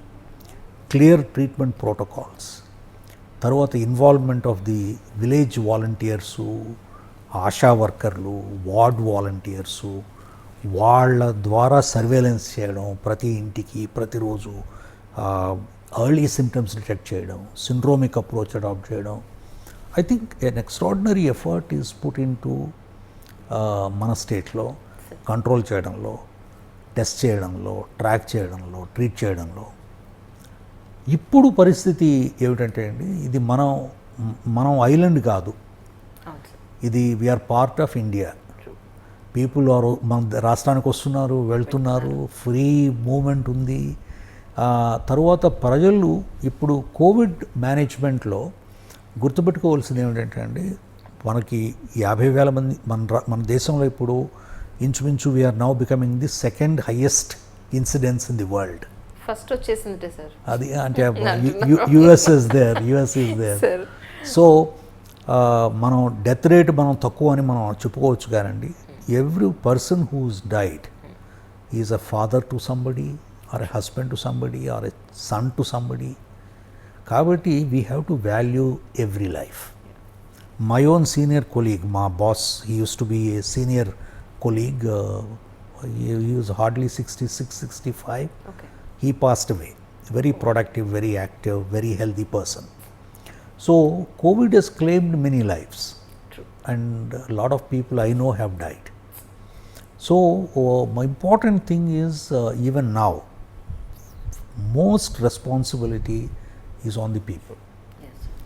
మనల్ని మనం protect చేసుకుని వేరే వాళ్ళని ప్రొటెక్ట్ చేయకపోతే, నేను కొన్ని ఫోటోలు చూస్తే నాకు భయం వేస్తుంది. మీటింగ్స్, పబ్లిక్ మీటింగ్లు, విచ్చలవిడిగా తిరగడం. So this is irresponsible on the part of the people, because anybody can be affected. ఒరిజినల్గా అనుకున్నాం, ఒరిజినల్లీ వీ థాట్ ఇది ఓన్లీ ఎఫెక్టింగ్ విదేశాల నుంచి వచ్చిన వాళ్ళని మాత్రమే ఎఫెక్ట్ చేస్తుంది అనుకున్నాం.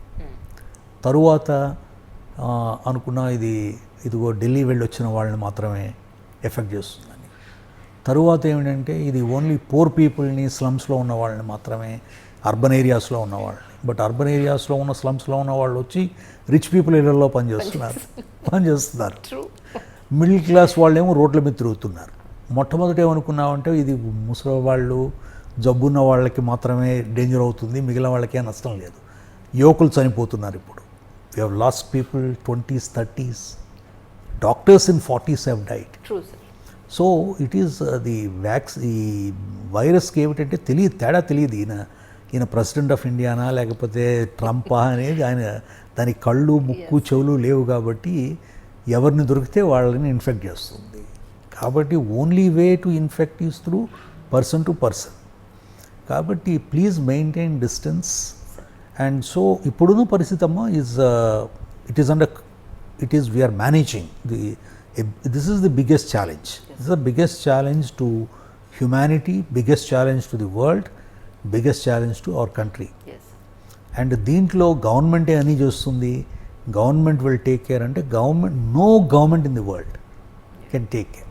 నౌ అమెరికాలో చూడండి మీరు ఎంతమంది చనిపోతున్నారు, రోజు వేల మంది చనిపోతున్నారు, లక్షల మందికి జబ్బు వస్తుంది. ఇది because this is the most powerful government in the world.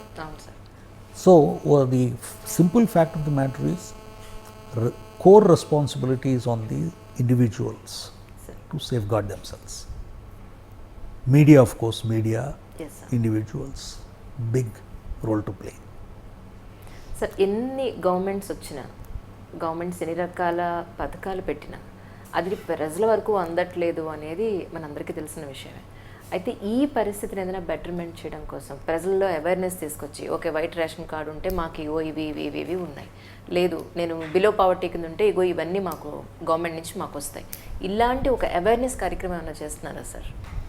అంటే ఇప్పుడు ప్రభుత్వం చాలా కార్యక్రమాలు చేపడుతున్నారు కదమ్మా, మీడియా ద్వారా కానీ, తరువాత డైరెక్ట్గా ప్రతి గ్రామాల్లో మీకు తెలుసు కదా కొత్త వ్యవస్థ, ప్రతి 50 ఏళ్ళకి ఒక వాలంటీరు, ప్రతి 2000 ఇళ్ళకి ఒక సెక్రటరియేటు, అర్బన్ ఏరియాస్లోనేమో 4000 ఇళ్ళకి ఒక సెక్రటరియేటు, 100 ఇళ్ళకి ఒక వాలంటీరు.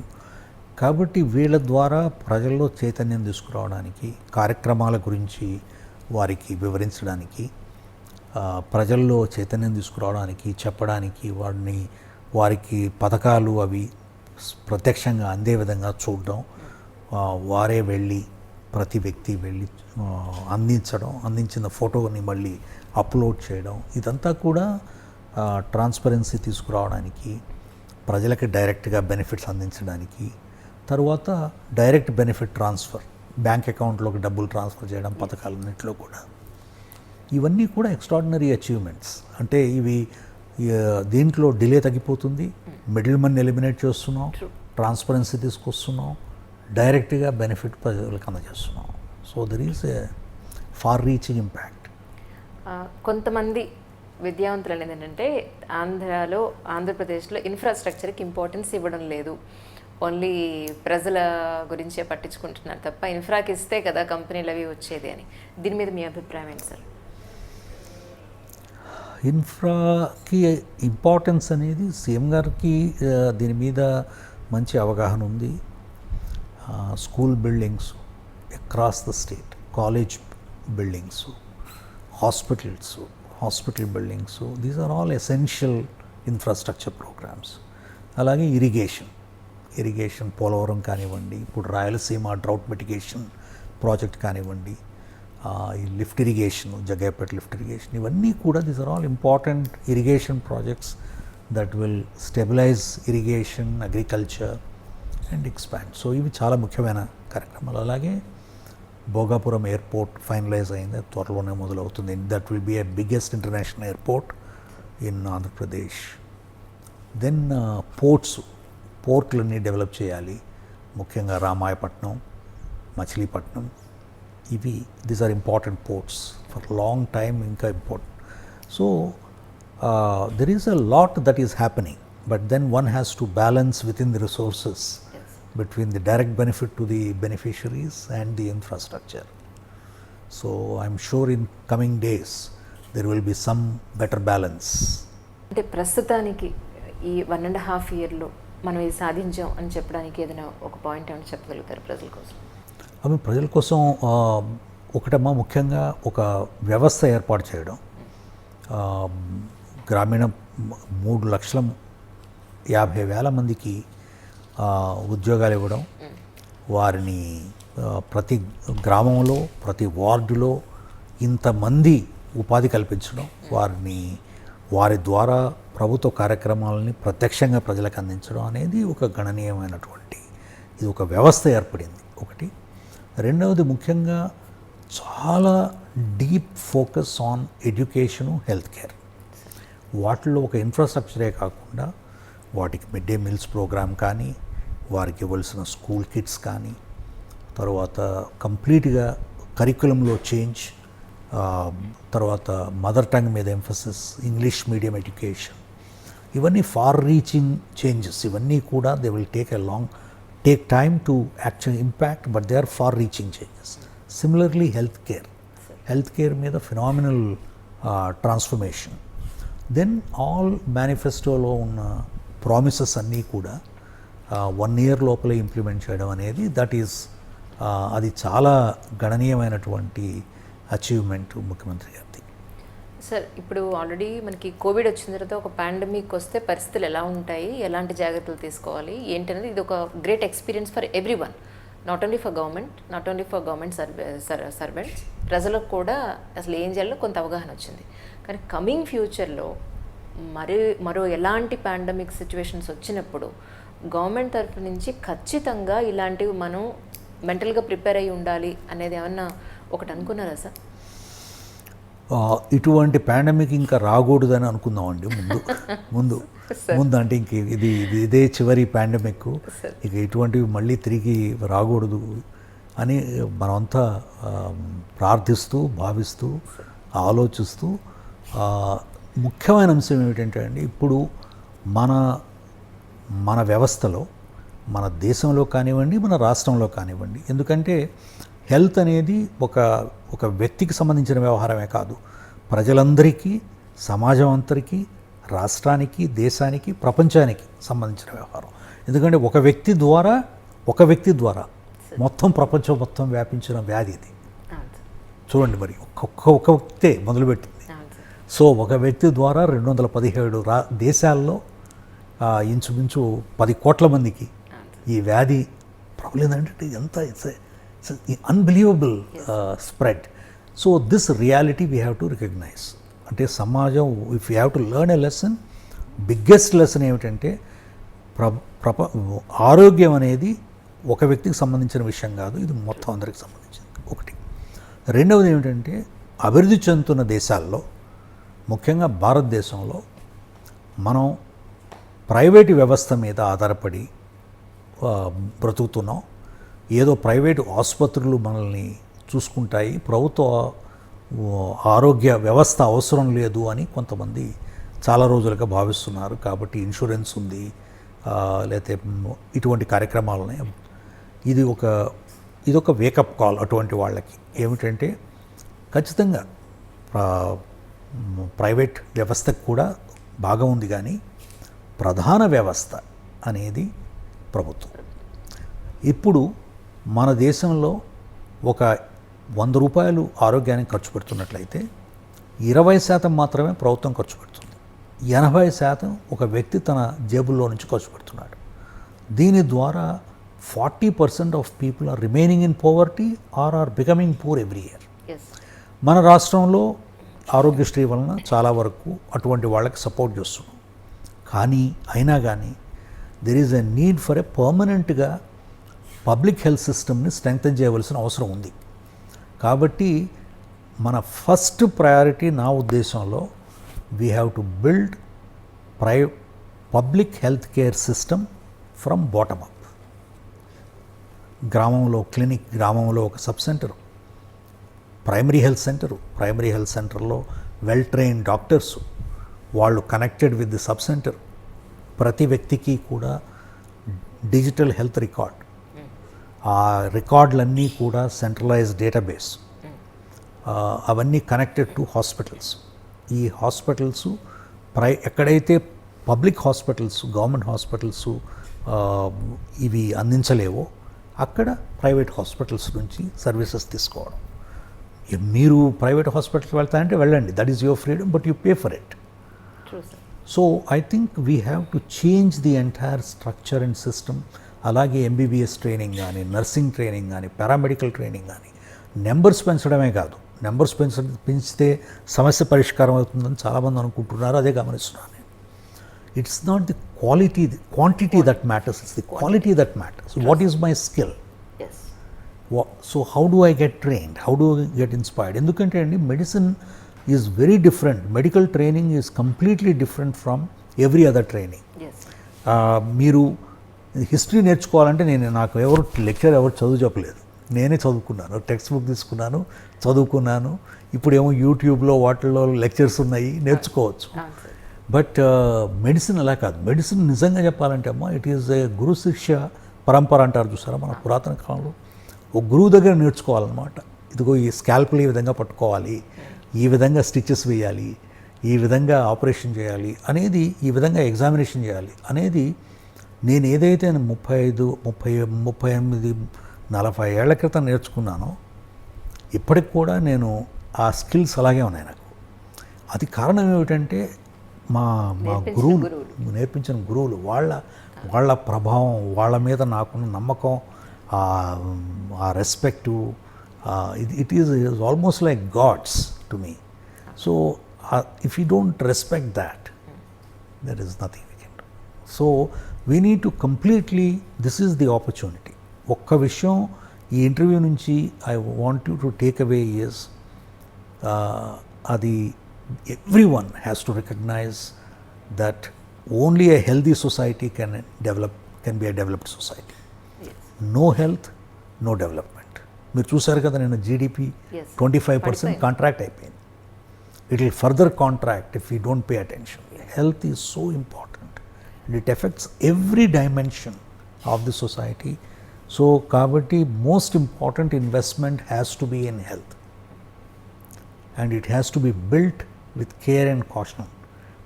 మన సిస్టమ్ ఎలా ఉంటుందంటే హడావిడిగా 2 నెలల్లో అన్నీ చేసేద్దామండి, కట్టేద్దామండి, చేసేద్దామండి అంటారు. Like it requires time. Systems require time to be built. Take 5-year horizon, have a 5-year plan, have a 10-year plan. In a 10 years, let us create the system that the world can be proud of, we can be proud of, and the country can be proud of. Yeah, ఒక్క క్వశ్చన్తో ముగించేస్తాను, తిట్టుకోకండి నన్ను. India అంతా కూడా యూత్తో ఉర్రు తొలగిపోతుందని చెప్తుంది అన్ని ప్రపంచాలు కూడా. But అలా ఆ youth లేజీగా ఉంటున్నారా, లేకపోతే ఫోకస్డ్ లేకుండా ఉంటున్నారా? మీరు చూసిన ప్రపంచం ఎలా అనిపిస్తుంది ఇప్పుడు ప్రజెంట్ సినారియోలో? వాళ్ళకి ఏం చెప్తారు, మీరు ఏం చెప్పాలనుకుంటున్నారు ఇంటర్వ్యూ ద్వారా? నాకు ప్రత్యక్షంగా ఈ న్యూ జనరేషన్, పర్టికులర్లీ మిలీనియల్ జనరేషన్తో మా చిల్డ్రన్ తప్ప నాకు పరిచయం లేదు. అంటే నాకు డైరెక్ట్ ప్రత్యక్షంగా వాళ్ళతో ఇంటరాక్ట్ అయ్యే అవకాశం లేదు. కాబట్టి వాళ్ళ ఆలోచనలు, వాళ్ళ యాస్పిరేషన్లు, వాళ్ళ యాంగ్జైటీసు, వాళ్ళ ఆందోళనలు నాకు ప్రత్యక్షంగా తెలియవు. కాబట్టి నేను I will not venture there. But what is యూనివర్సల్గా రిలవెంట్ ఏమిటంటే అమ్మా, is that technology is transforming the world and technology will continue to transform the way that we live and we relate to each other. Now everybody, అందరూ మాట్లాడుతున్నది 4th industrial revolution, artificial intelligence, machine learning, robotics and most important biotechnology, gene therapy, ఇవి completely personalised medicines, ఇవన్నీ కూడా will be transformational. It will require not just knowledge, it will require skills and it require constant updatement of knowledge. Kabatti, unless you work hard, unless you study well, unless you are disciplined, unless you are focused, unless you constantly quest for improvement, become a better human being and a better professional, it becomes very difficult to compete in the future society. Kabatti bhavishyattulo I believe that the children who are young people have to retain their energy throughout their life and continue to compete and be at the edge of the knowledge. One important thing, all this should not be at the expense of certain universal human values. What makes us human anedi we need to always remember.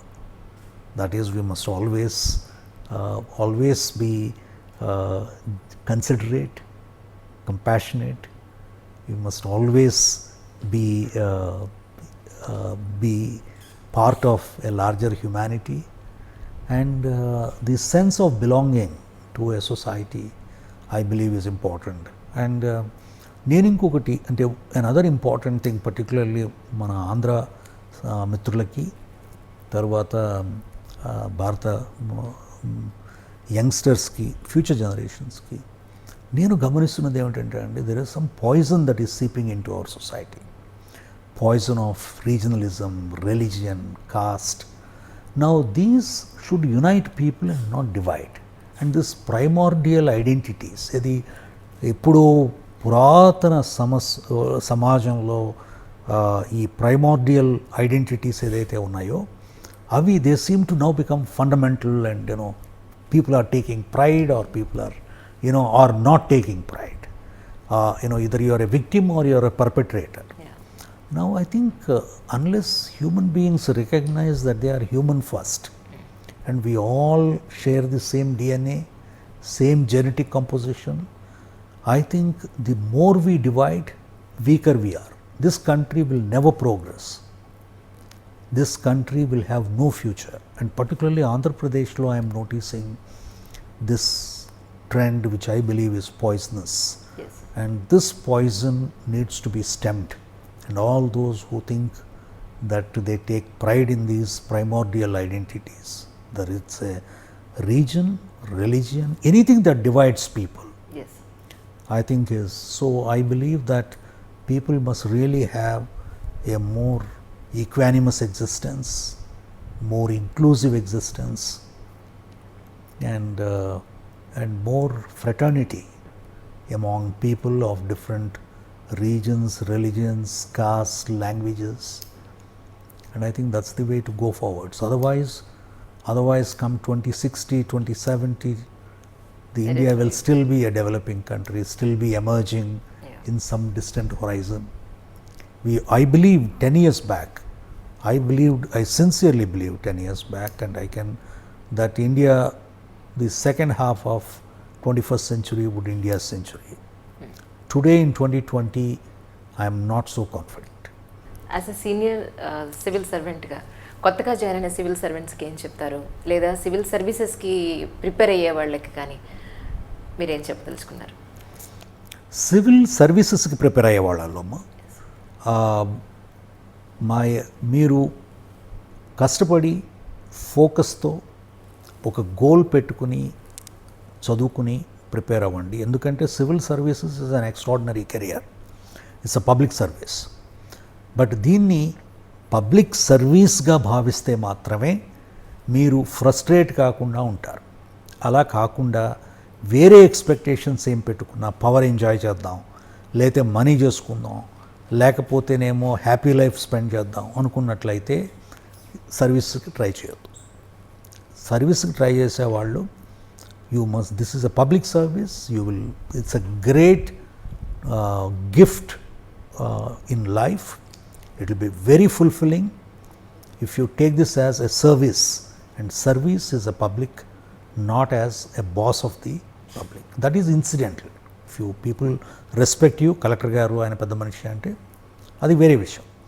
But collector నేను power enjoy చేస్తానని మీరు సర్వీస్లో చేరేటట్లయితే దయచేసి మరొకసారి ఆలోచించుకోండి.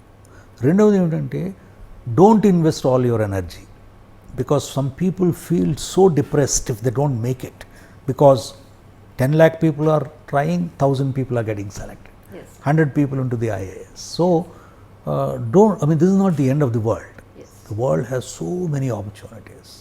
So in fact, if I were to start my life all over again, maybe I will still be a civil servant, and I have had a very enriching career, I have had a very diverse career.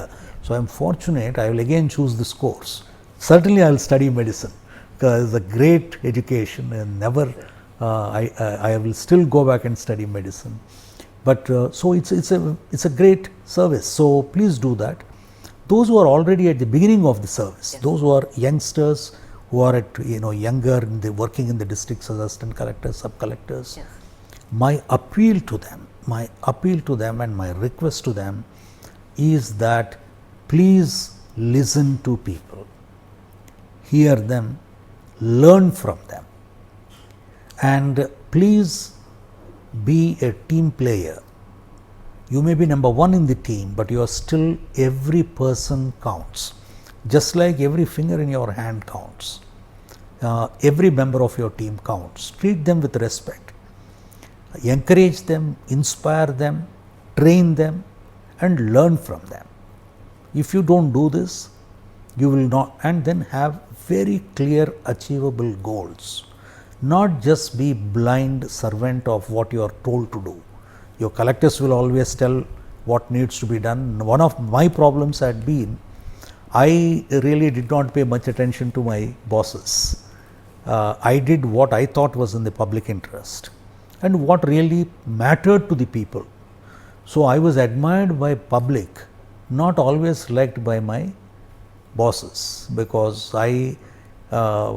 they thought I was acting smart, doing what I wanted. But I always advise young men and women, don't lose your idealism. And I consider three things to be paramount importance. One is commitment. Commitment not to a political executive, though I am working for a political executive. Your commitment must be to the public good. I always ask myself, is this what I am doing? Is this for good of? Is it common good of the public? People at large. Does it do good to them, or does it harm some people and do good to them? Public good. So commitment to public good. So that is the first C in my view. The C of commitment. The second C is competence. Whatever job is assigned to you, do perform with utmost competence. My way of learning is that what I do when I take a job is, first 1 month I learn what my predecessor has done and what the people in my office do. So I know what my attendant does, how he cleans, which mop he uses. So I know everything of everybody in my office. And then I see what is the strategic direction of the government, of the department, of the minister, of the chief minister, and am I aligned? Is my team aligned in that direction? So that competence you need to build. You have to be at the cutting edge. Third is integrity, corruption free from corruption. Corruption is not just not taking money, but also from it can be corruption in just being dishonest, giving wrong information, false data, manufacturing information. All these is so 3 C's: corruption free, competence, commitment to public good. That's really great sir. You have given me wonderful opportunity. నిజంగా ఈరోజు ఒక మహా వ్యక్తిని కలిసిన feeling ఉంది నాకు మాత్రం. Thank you so much sir. Thank you madam. Thank you very much. చూసారు కదండి, డాక్టర్ పివి రమేష్ గారు ఒక డాక్టర్ కాదు, ఒక సివిల్ సర్వెంట్ కాదు, ఒక సైకాలజిస్ట్ కాదు. He is such a huge knowledgeable person. Versatile అని చెప్పచ్చు మనం ఒక మాటలో చెప్పాలంటే. నాకు మాత్రం ఒక మహా వ్యక్తిని కలిసిన ఫీలింగ్ ఉంది. I hope you like this interview. Thank you so much. మరో ఇంటర్వ్యూలో మళ్ళీ కలుద్దాం. నమస్తే. Please subscribe to iDream. For more videos, please subscribe to iDream. For more interesting videos, please subscribe to iDream. Hi, this is Anil Ravipudi. For more videos, please subscribe iDream Media. Subscribe to iDream.